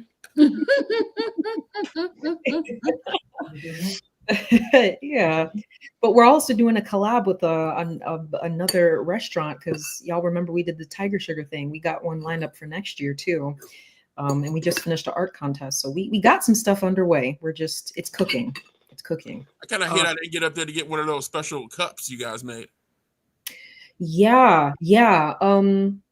Those were limited edition, but for you, I'll get you one just for you. What? Just for him? What, Mark? You didn't get one? You got one. No, I didn't get one. Wait, did I? I did get one. I did. I'm sorry. I did get one. Y'all should talk about this offline so the people who actually have the quote unquote limited edition don't get upset. This is a good point. It's all right. I'm just saying. Hey, I'm helping to promote her book and her company. Well, plug to my business. If you get too drunk and drive, call me. Right? That will never happen with me. If you get arrested New Year's Eve for speeding, call her. Look. Or if you get into a car accident. Don't drink and drive. Someone almost took me out one year, so nah. Right. And if somebody is drinking and driving and they hit you, call me. We could get even more money. Yeah, and then you'll lose your insurance. Well, that's their problem. We're talking about if you get hit, like plug me. Yeah. Drunk driver almost took me out one night. Don't do it. Speaking of insurance, for those of you who live in areas with little woodland creatures, because people, this happens during the holiday season. Sometimes woodland creatures jump out across the highways and the roadways. Do not swerve. Hit Bambi, hit the turkey, hit Thumper. Bambi wanted to die. That's why she came out there. If they cross the roadway and you swerve, and this is free insurance advice that you did not hear from me. If you swerve and hit something and mess up your car in any way, shape, or form, you are responsible. Bambi might take out more don't than hit a car, deer. though. Like that's how people die in those type of accidents. Yeah. Don't hit a deer. You can slam your brakes, but do not swerve. Right. Just slam it and hit it less hard, I get it. The things with the antlers and everything coming through the windshield is a fear and everything. I understand that. But guess what? If you swerve and you roll over 7 times and come out of it without a scratch and your car is totaled, you are on the hook for replacing your vehicle, not your insurance. James, I will take that over being impaled by deer antlers. That is fair. Just know that insurance, which is pretty much mark that down, is okay. We will observe this for later, and you got to buy your down so that if you can slam on your brakes and just hit the deer, and if it dies, hey, Christmas dinner. Right. All I'm doing is taking the tag off the car, calling the Uber, and going home. Bruised meat grinds up just fine. There is Matter of fact, a young lady I used to tutor almost hit a turkey one year, and I told her she should have hit the turkey. She would have had dinner all ready for Thursday lined up. Yep. There is a way to get the insurance to pay, but you have to call me for that. Okay. Anyway, so moving into what are we talking about? Christmas wish list. What do you want for Christmas? I lost my mind at Disney World, so I feel like nothing. Yeah, because you've already spent all your money. So my whole mind. RJ, you want sales. Sales and fuzzy socks, because I have a weakness for fuzzy socks. Really? Oh yes, I love. Listen, when I'm not, formally, I'm in a big fuzzy robe, wrapped up, skin oiled, and fuzzy. Look, fuzzy socks all the time. I'm with you. I think I want some pajamas. Like I don't sleep in them, but I do like to hang around my house. What? Y'all too nasty. I'm just saying I don't sleep in like the pants and the top pajamas because I roll over and it's too much and I end up choked by my own clothes in the middle of the night. So I don't do all that. But I do like hanging out in my house in pajamas. And I have discovered the beauty of like the sweatpants type material and like the little oversized, soft, fuzzy, warm chenille, whatever it's called, clothing. And that is awesome. Ooh, an epilator is not a bad idea either. What's an epilator? It's Oh my God. scrubby bird like machine thing that takes all the foot off, it's a pedicure engine, so to speak. It's like they took a drill and put a sander on the end of it, and then you can like, get all the stuff off your foot. But no, It's realistically, either that or a bikini line trimmer, because they both are called epilator, but it could be one or the other. But yeah. realistically though, I would like some Legos. Okay. Ooh, which ones? So there's a Soundwave Lego set that came out a couple of months ago. Soundwave is a transformer from the G1 line. He turns to a cassette player, and you can make two of his cassettes, Laserbeak and Ravage.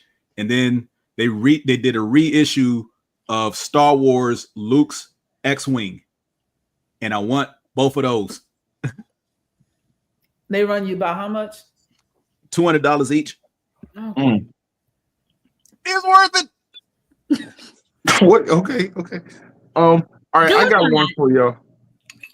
I got one for y'all, and I've been called weird for this. As an adult, I think the best Christmas gift you can get another adult is to pay a bill or two for them. Just personally, I don't understand why people don't make that normalized, because then I can take the money I was going to spend on that bill and just get me whatever I want. But like, I know it's taboo to like not give money for Christmas, but like if you got, wrote a check or like $200, something that can pay a bill, I'll be extremely grateful. That would be like one of the best gifts you can ever get somebody, is like pay a bill for them for a month. Like, come on. There is nothing taboo about money. As I tell people every year when my birthday is coming up, there is nothing wrong with giving me money and gift cards. It means you thought enough of me to let me pick my own present. Mm-hmm. Yeah. So tell them people to give you cash. That is something I think it started with like Gen X, because I knew I would ask for cash because I didn't think my parents knew how to shop for me. They didn't like or know about what I liked. So give me money and I'll buy it myself. And my grandmother and mother used to get upset, like, we want to get you something you really like. Yeah, but you don't know how to shop for me. You're trying to make it a surprise. Just give me $25 and I'll be happy. Maybe I'll go to the movies. Maybe I'll buy at the time a video game, or whatever. But as the cost of living continues to go up, paying a bill for somebody is absolutely a present. But some of the older generations be like, well, that's so impersonal. No, it's not, because it's my money. Hell, you pay my car note. We like this. Pay my car note. One less thing I have to worry about for the month. Right. I remember my friends got married, and this was 15 years ago, give or take, and their registry was Home Depot. Nice. No, that makes sense. I would do that. Plates and towels we need put in on this remodel we got to do for this house they bought that they were fixing up.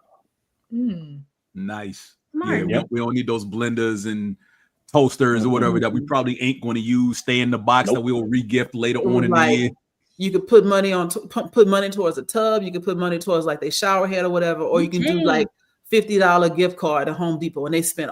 Then that's how they financed getting their house redone, which was way more than needing another set of his and her towels and some candles and some. Right.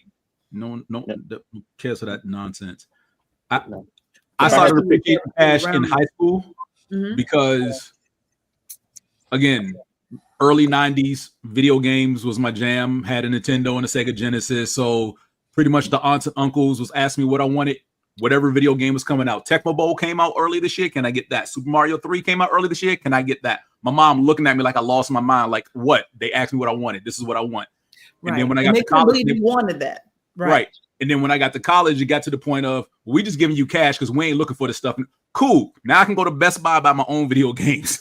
I can go to GameStop and let them take my money, right? Yo, the way I was friends with the dudes up at GameStop, like they was like, Norm, like when I come in, like, Joy, what's up? What you want? Yo, we got the new thing you've been waiting on, because I was in there all the time. Because right? now it's like, yeah, now they're like, you don't still play video games? Yes, I do. That's why I'm busting your kids' butts in these games now. Not the children. Yep. They gotta learn. I've been beating kids in video games for 30 years. I will beat them for the next 30 years. You pick up that controller, you old enough to take this whooping. Literally punch stuff up to get beat down. You gotta learn. As Tony is probably going to go get it. Oh, he's definitely going to get it. He's definitely going to get it. Well, while he's going away, I would say my Christmas list, the big thing, my one thing that I truly, truly want is a 75-inch, 240 hertz new TV for my living room. Or anybody who wants to make cash donations to help me get said TV. He got it. He got it. How much is it? What's the MSRP on that? I don't care what the MSRP is. I got what I got it at. Exactly. How much is that it? Is a business answer. You got to come by Challenges Games and Comics on Friday. Yes. The producer says the Best Buy has the 70-inch Samsung on sale for $399. That's probably not the 240 hertz version, but I definitely will check it out. You never know. Samsung be doing good things. That is very true. That is very true. It might be. Well, no, I will definitely check that out because that'll be since my birthday is in a couple weeks. That might be an early birthday present. Are you a Sagittarius? I am. Oh. I should have just dropped the O and just left it alone. Right, and then just look on. Which to me means nothing because I know nothing about the zodiac as I was raised in a very Christian household. So the only thing I know about my sign is that I'm a zodiac and that the thing is what, half man, half horse. Yeah. Other than that, I don't know anything about it. Don't listen to Supreme Attorney. She's just trying to start some noise over there. Oh no, I don't listen to anybody about the zodiac because I don't that stuff means nothing to me.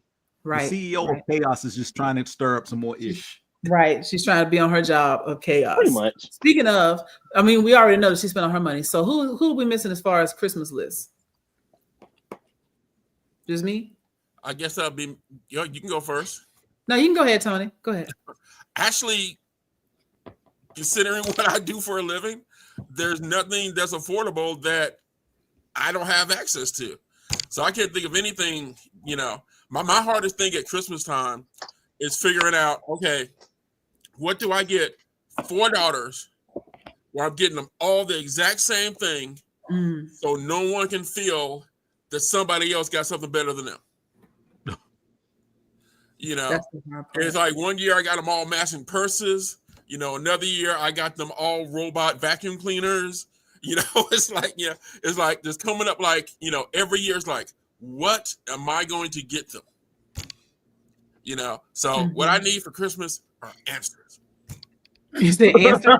And for all of you guys to come and shop at Challenges Games and Comics. Yes. Oh yeah. I'll take anything Hello Kitty. Anything Hello Kitty. Okay. I'm planning on going to Korea next year. And so I will be accepting any $5 increment of money towards my Korean trip. But for real, all I really want for Christmas is peace and quiet. I want people to leave me alone, and I'll be in Houston with my extended family, and I just want to see them Christmas Day. But I'll be there for like 4 days. Don't call me. I want to be by myself. I'm gonna go. My sister lives there. I'm gonna take her out a couple times. We might go see Wicked again. We might go down to Galveston and pick up some. Most people live in Houston. If you want fresh seafood, you go down to the wharf in Galveston and get food. So we'll probably go down there one day. But for the other like 80 hours that I'm gonna be in Houston, I'm gonna be quiet. I'm gonna be binge watching something in my room, at my hotel, or whatever, and I don't want to be bothered. And that peace. I want peace. I want peace. Are you going to be at AWA this year or no? Yeah, because I'm playing whatchamacallit with you, right? I'm romance, fool. Romance. That's right. Yeah, we're doing Sasha Boys at AWA. Oh my God. Are you gonna dress up as them and sing? Yes, we got. Have you learned the choreography yet, Angela? No. I'm working on it. I will work on it though. Like she just said no. Right, we need to practice. I just ordered my stuff because I was like, why is it taking so long? And I thought I ordered this back in October. And she didn't hit send. She didn't hit like purchase on the stuff. But yeah, I got at least 2 of my outfits ready, so I'm good for AWA. And I'm going just as a tourist, so it's not like I have to do any interviews or anything like that. So I just that get you extra. know of. Mm-hmm. But it looks like I'm probably going to miss MomoCon next year because that is probably the time that I'm going to Korea. Oh, when you go, can I give you like a shopping list? I need some things from Korea. No.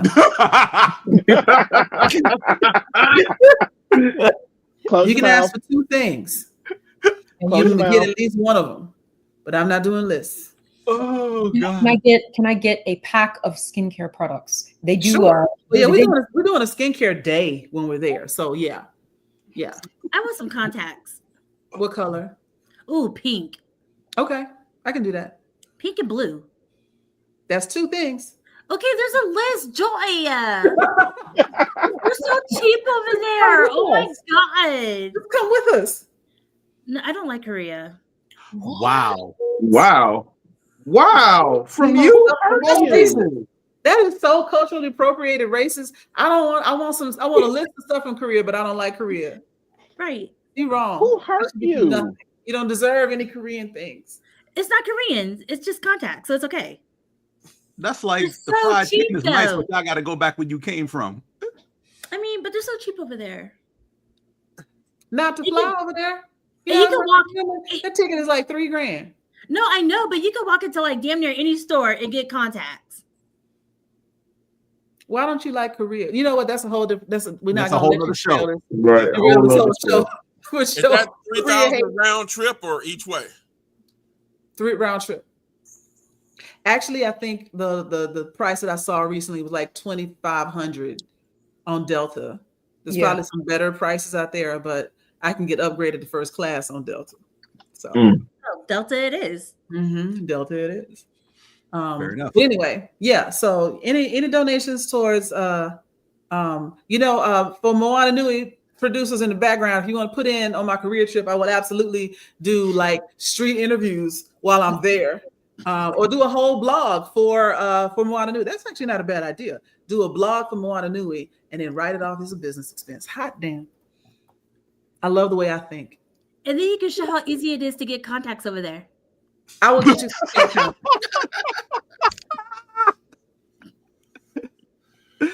Matter of fact, yeah, you know what? I might get several pairs of contacts. And she said, like, since they're cheap, because that can always be part of a costume later on.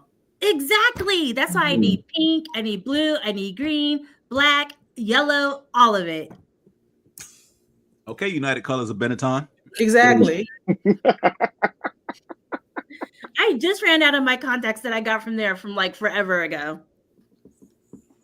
Anyway, moving on. Yeah, so that's my big trip set for next year. And so resting up, because I've been traveling a lot for work, which is giving me the money to decide I'm going to go to Korea next year. Next year is a good year to do it because I'm flush with cash right now. But when you work for yourself, that shit is up and down. So yeah, while I got the money, I'm gonna go ahead and pay for it. I'm going on an anime cruise next year in February. An anime cruise? Colossicon? Oh, interesting. It's on a cruise ship? Yeah, Royal Caribbean. I did not know that. So where's it go? That's a very good question. And see, now look at this. My wife and I usually skip Christmas presents and plan a trip or cruise for January for our anniversary. You could go to Colossicon, Prop NYC for anime cruise. I don't know how your wife would like that, but you know. It's on Valentine's Day weekend. Yeah. My husband is not happy. But why is he not happy? He is not coming. Why is wait? Never mind. Because he doesn't like anime. So what's the point? So you going by yourself? No, I recruited a friend who is also married. I don't think her husband's happy either. Okay, it's another girl. Because I was like, wait, what? I saw the wheels turning in her head. I saw the wheel turning. Yeah, it's just us girls. Joy was like, "What? Like, say who you going with." Oh my god! So I've been included in a commission for cosplay. B Cunningham asked me like in a chat. She's like, "Do you think the Deltas would get mad if I did like a Delta Sailor Moon?" I was like, "Yes," because they get mad about everything. Unless you make it for a Delta, because then if a Delta's wearing it, then it'll be okay. She's like, "So you want to be my Delta?" Hell yes. Sailor Mars. So we're doing yes, that. finally a Sailor Mars variant. Yes. So I'm going to be a DST Sailor Mars variant. It's going to be awesome. I don't know when she's going to make it, but we're probably going to start because she's doing a costuming, like cosplay crafting camp at her place. And I'm going to go out there for that sometime in December. So there's a lot of stuff going on. Yeah, I wanted to go to that too, but I'm going to the AT's virtual reality concert. AT's virtual reality concert? Yes. What is that? That's a very good question. I just buy things and I'm like, let's see what it is. Well, if you're just throwing away money, challenges, games, and comics.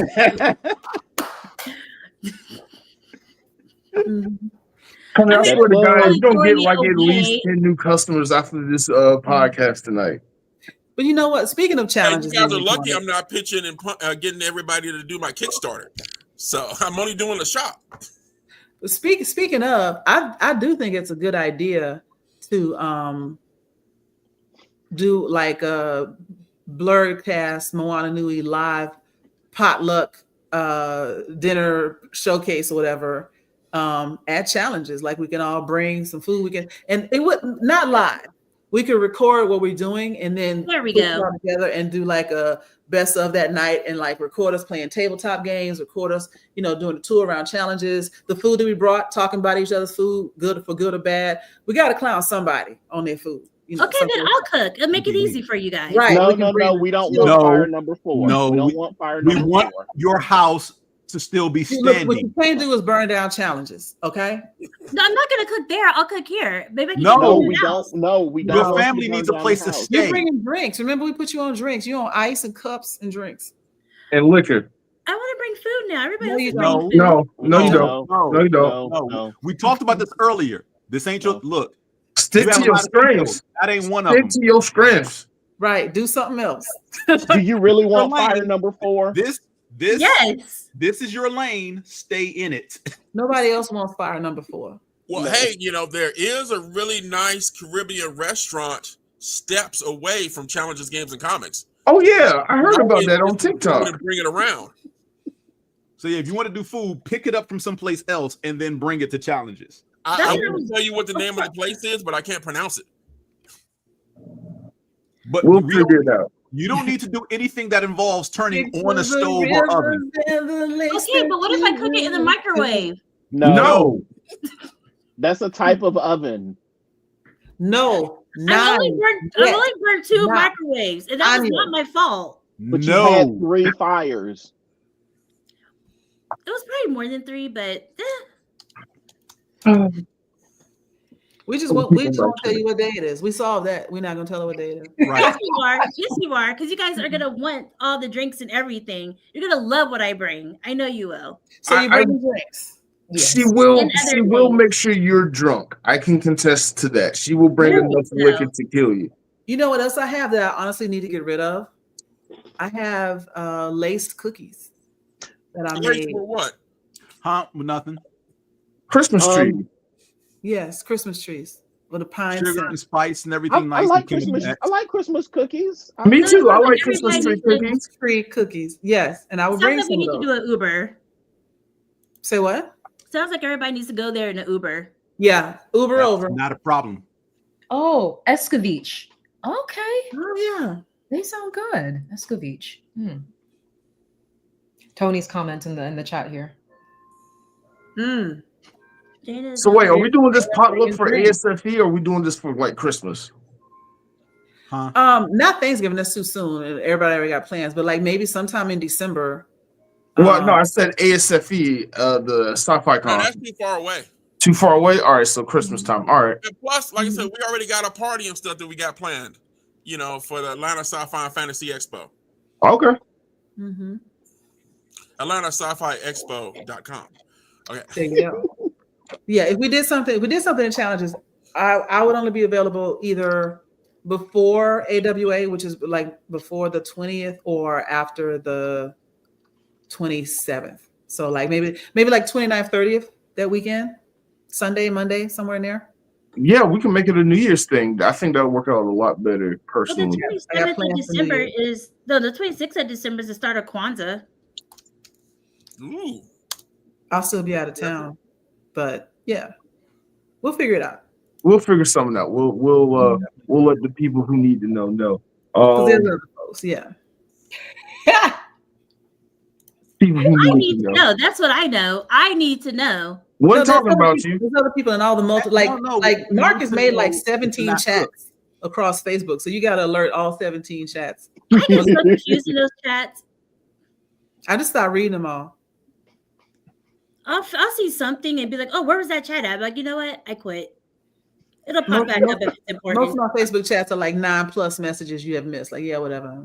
It's No, all I real. believe it.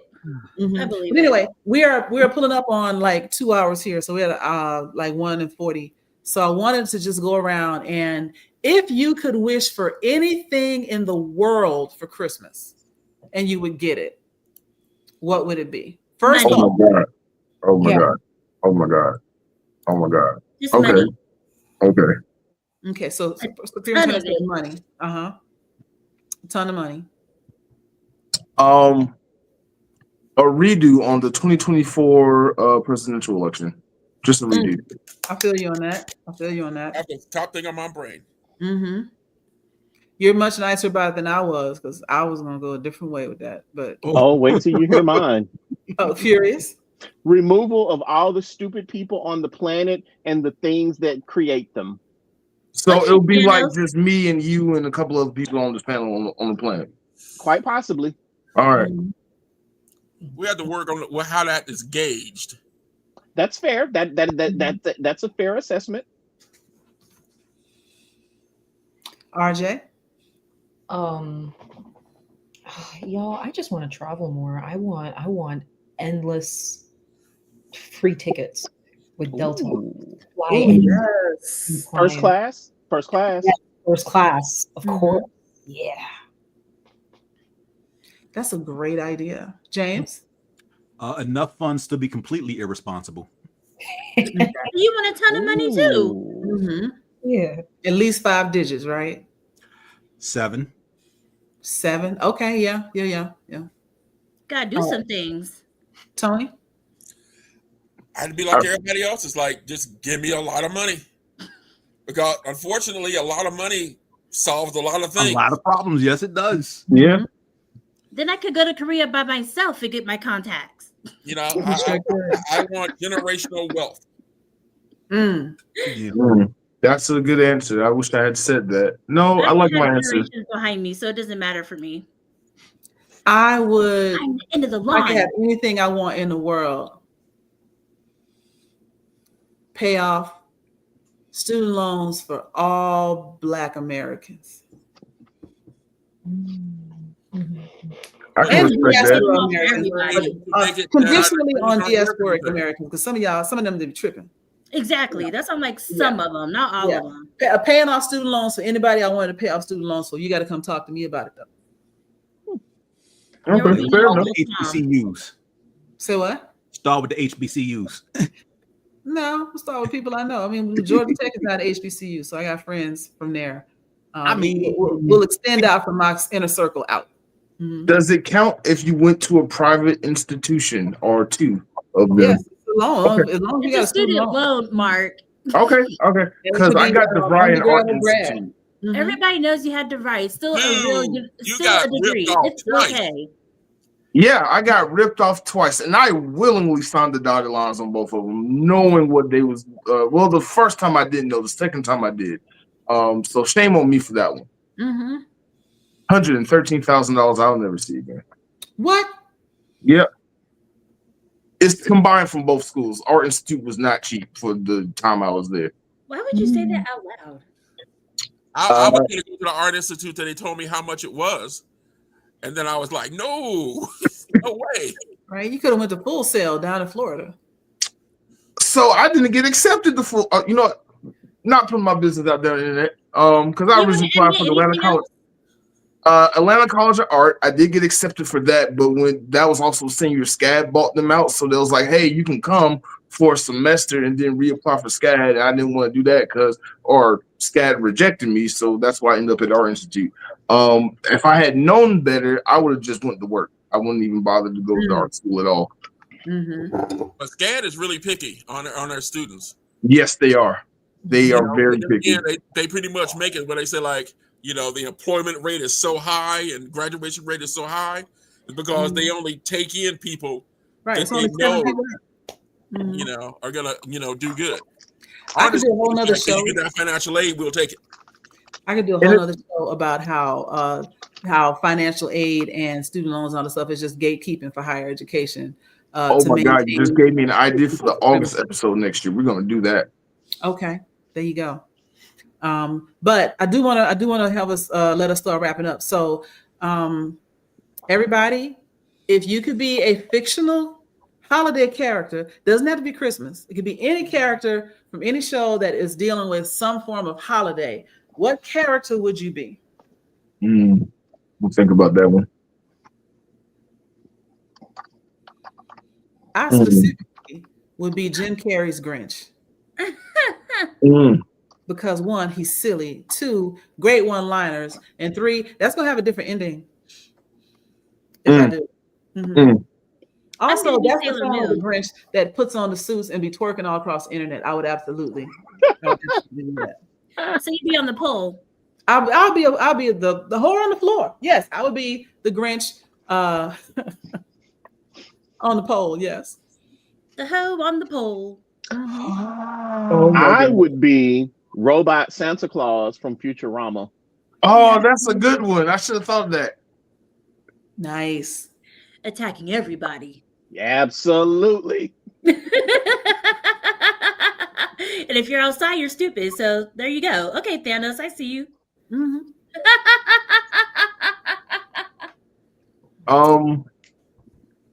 This is probably super niche. Now all y'all would know about this, but huge Super Sentai fan. I will be Gokai Christmas, which is the Gokai Green Ranger mixed with the Red Ranger, for their holiday special, and he had some magical Christmas ability with his power set. But he was like half red, half green, so Gokai Christmas. So Bi Ranger, got it. Okay, that's a random thing to say, but all right, Bi Ranger. I love that. Yo, I love his costume. You looked him up, Gokai Christmas? Yes. Yeah, I love the costume. Oh man. I'd be a character from the greatest Christmas movie ever made, John McClane. Save Knockers on the Tower.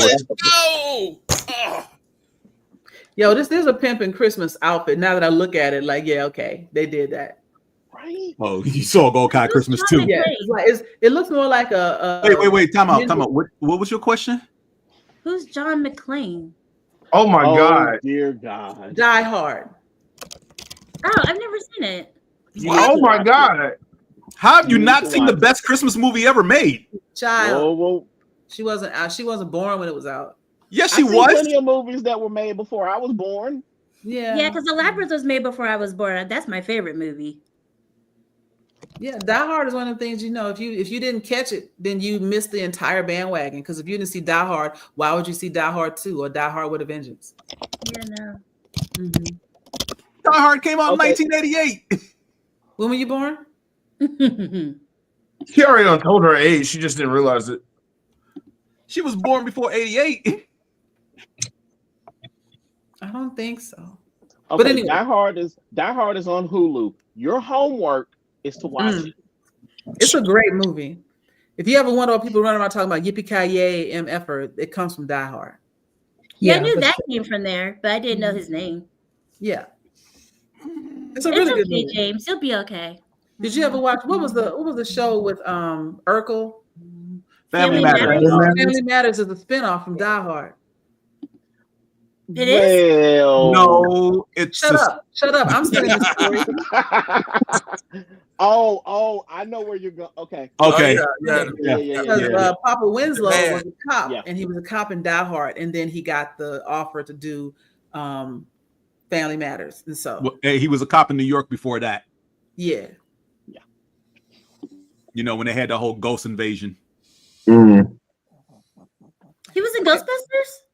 Shut up. Okay, RJ. It's like her brain is exploding right now. Oh, God. This is Like, wait, what? this is a hard question for me because I didn't watch these movies like that. Oh, Any holiday. You can be the Easter Bunny if you want. Ooh, the other one I would be is the Easter Bunny Hates You from YouTube, where the Easter Bunny went around just beating up people with a bag full of rotten eggs. It was great.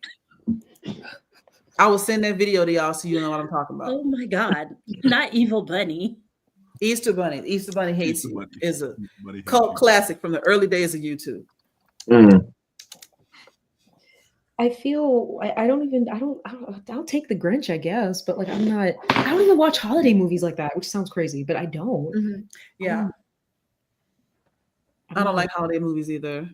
I don't like feel good romance like Harlequin, all those like was it like Hallmark movies about, you know, it's always some rich woman who like leaves her job and goes to her hometown where nobody lives anymore and opens up like a candy factory and falls in love with the farmer next door. It's always some stupid shit like that. And I hate every single bit of it. Don't forget the crimson red sweater. No, You gotta have a red sweater. And you have to wear flannel too. Otherwise, is he really on the farm? Don't mention this on Wednesday. Somebody on the panel will be very upset with you. Tony, did we get to you?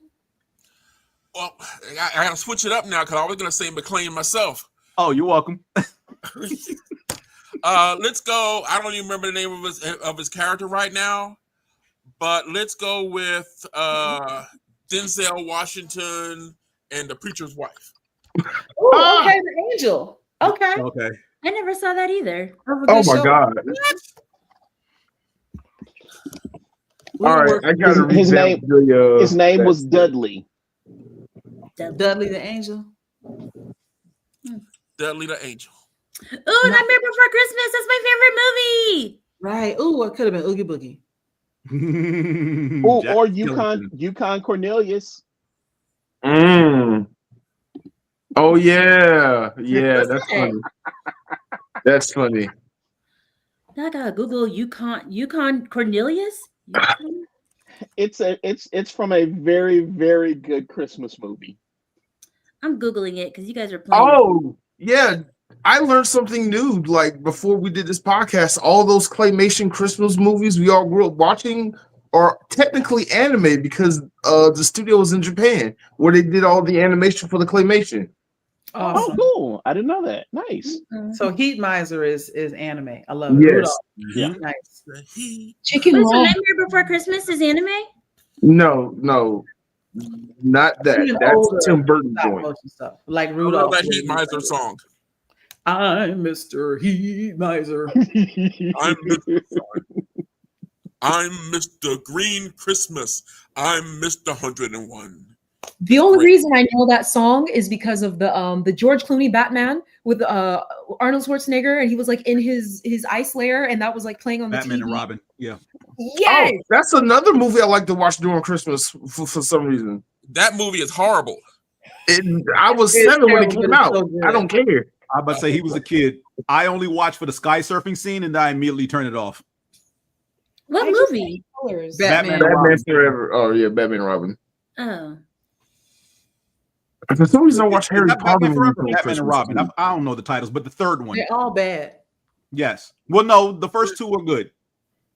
Really? The Michael Keaton ones are good. Oh, those I don't put those with the rest of that. Yeah, Yeah, Val Kilmer. good. Batman is separate from With all Val the nine. Kilmer and Gordon soundtrack? Clooney, no. That Prince soundtrack is awesome. Yes.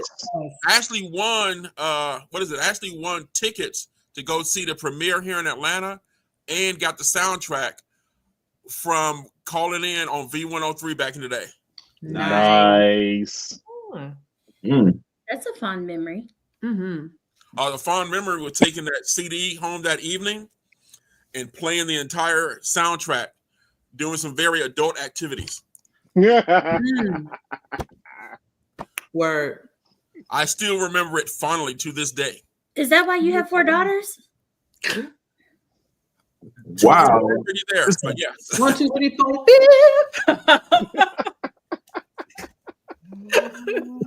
Oh, that soundtrack is like awesome. Yeah. Start to finish, no skips.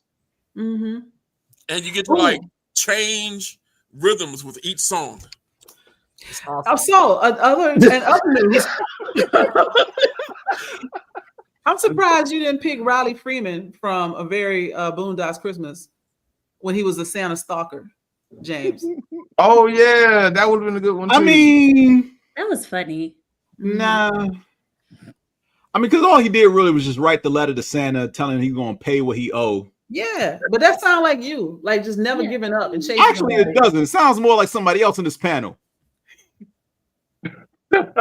Sammy, who are you trying to point at? RJ? James? All the way at the bottom row. Curious.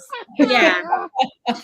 He's Yeah, more I like can see him not letting anything go. Santa better pay what he owe and shoot him with a BB gun. I'm more Huey than Riley though. Shit, excuse me. No, you're a mixture, sir. It depends what it You know is. who you are, Furious? Mouse. From Devil with a Blue Dress, Don Cheadle. Wow. I'll take that. That is a compliment. That's what I fell in love with Don Cheadle. But I remember him saying, "Here, let me take care of this. I got you." Boom. And like shots, he's supposed to be interrogating somebody. He shot him in the leg. And then he said, "Hey, go handle the hostage." He's like, "I bet." He come back. "Where's the hostage?" "I shot him." "Well, if you didn't want me to kill him, why'd you leave him with me?" Tell me that. Wow. Which that goes hand in hand with my role in the Apocalypse Survival Squad. Yeah. Yes. Your code name will be Mouse. Hey, works for me. Oh, gosh. Okay, so let's wrap up. I want to just remind everybody, since we do have such a wide panel here, and we've said enough things for people to decide if they want to follow you or not. So tell everybody where they can follow you from henceforth, and we'll start with the ladies this time. So Supreme Attorney, where can we find you? You can find me on TikTok, YouTube, Instagram, and you could call me if you get into an accident. And it's all the Supreme Attorney. Mm-hmm. Your handles, okay. RJ. If you guys follow _7_kingdom, that is my manga series account. Check it out. We have art contests, we've got merch giveaways, discounts, fun activities, contests, the whole works, and that's across all of the channels as well: TikTok, Facebook. Okay. You can follow me on Instagram at Joyride08. That's my signal right there. Same on Threads, and on TikTok I am A Moment of Joy, and that's where I put a lot of my K-pop nonsense. So good luck. But yeah, Joyride08 is probably where you want to find me. James. You can find me on IG and sometimes Threads at Miles Simmons. Okay. Mouse. You can find me at MRATL 4 Life, Mr. ATL 4 Life on all the socials. Okay. Tony. Oh, just come on down to Challenges, Games, and Comments and talk to me in person. You don't need to follow me on anything. Seeing is believing, and I believe that you will find a deal if you go in there. Yep. Mm-hmm. Mark. I'm Mark. You can find me everywhere under Blerdography. You can become a channel member by hitting the join button below. That will definitely help out with some of these holiday festivities I have planned. You can also support the channel so many other ways, leaving gifts, hint, hint, wink, wink in the live chat. So many other things. If you want to be a bigger part of the community, without donating money, you can do so by finding me on Facebook in Messenger on one of these 15 to 20 different Facebook group chats that I have going on, and on Discord and everywhere else. Before we go, I do have a final thought, something I want to bring up.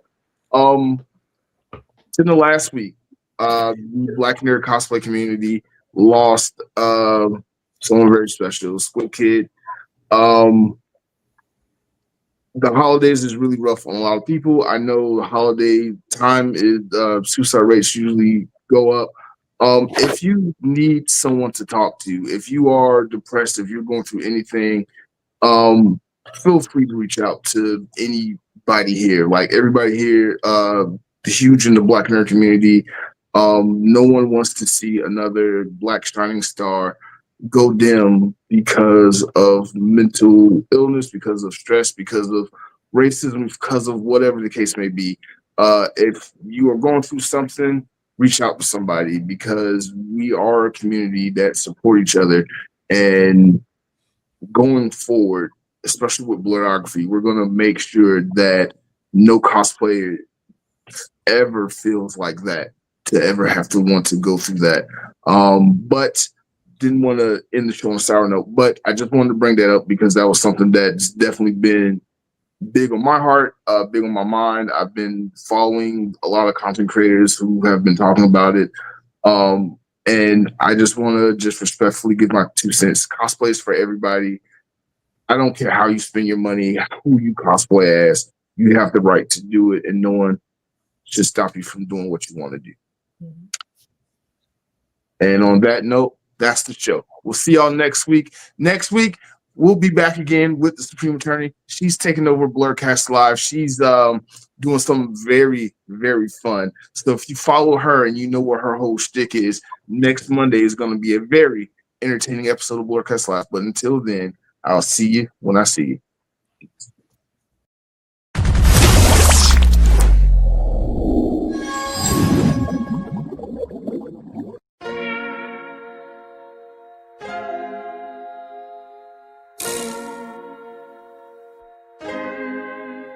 So many stories left to tell, even if we have to ourselves. Can't keep history on the shelf. If they won't tell it, we will. If this the land of the free, it was a freedom then, when they annexed Hawaii and called it Cedar Lands, without any type of payment and no signing off. Called themselves the Republic in 1894.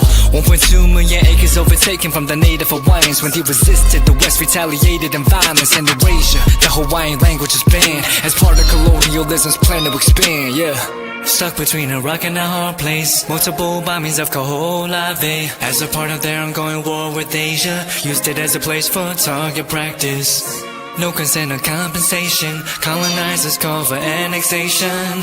No work out for all the locals. School will never let you know. So many stories left to tell, even if we have to ourselves. Can keep history on the shelf. If they won't tell it, we will. Too many stories left to tell, even if we have to ourselves. Can keep history on the shelf. If they won't tell it, we will. We will. So if we put Hawaii into perspective, well, Black and Asian history is interconnected. Considering the fight with the Pacific, then of course, versus Asia, they was treated as a middleman for war, but didn't let the Western colorism run its course, cause dark skin was a sign of dignity to core. The land was taken in the name of capitalism, when prior to it was an actual kingdom. Clap back at the system. Stuck between a rock and a hard place. Multiple bombings of Kaho'olawe as a part of their ongoing war with Asia. Used it as a place for target practice.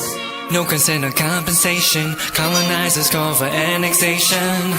No work out for all the locals. School will never let you know. So many stories left to tell, even if we have to ourselves. Can keep history on the shelf. If they won't tell it, we will. Too many stories left to tell, even if we have to ourselves. Can keep history on the shelf. If they won't tell it, we will. So many stories left to tell, even if we have to ourselves. Can keep history on the shelf. If they won't tell it, we will. Too many stories left to tell, even if we have to ourselves. Can keep history on the shelf. If they won't tell it, we will. We will.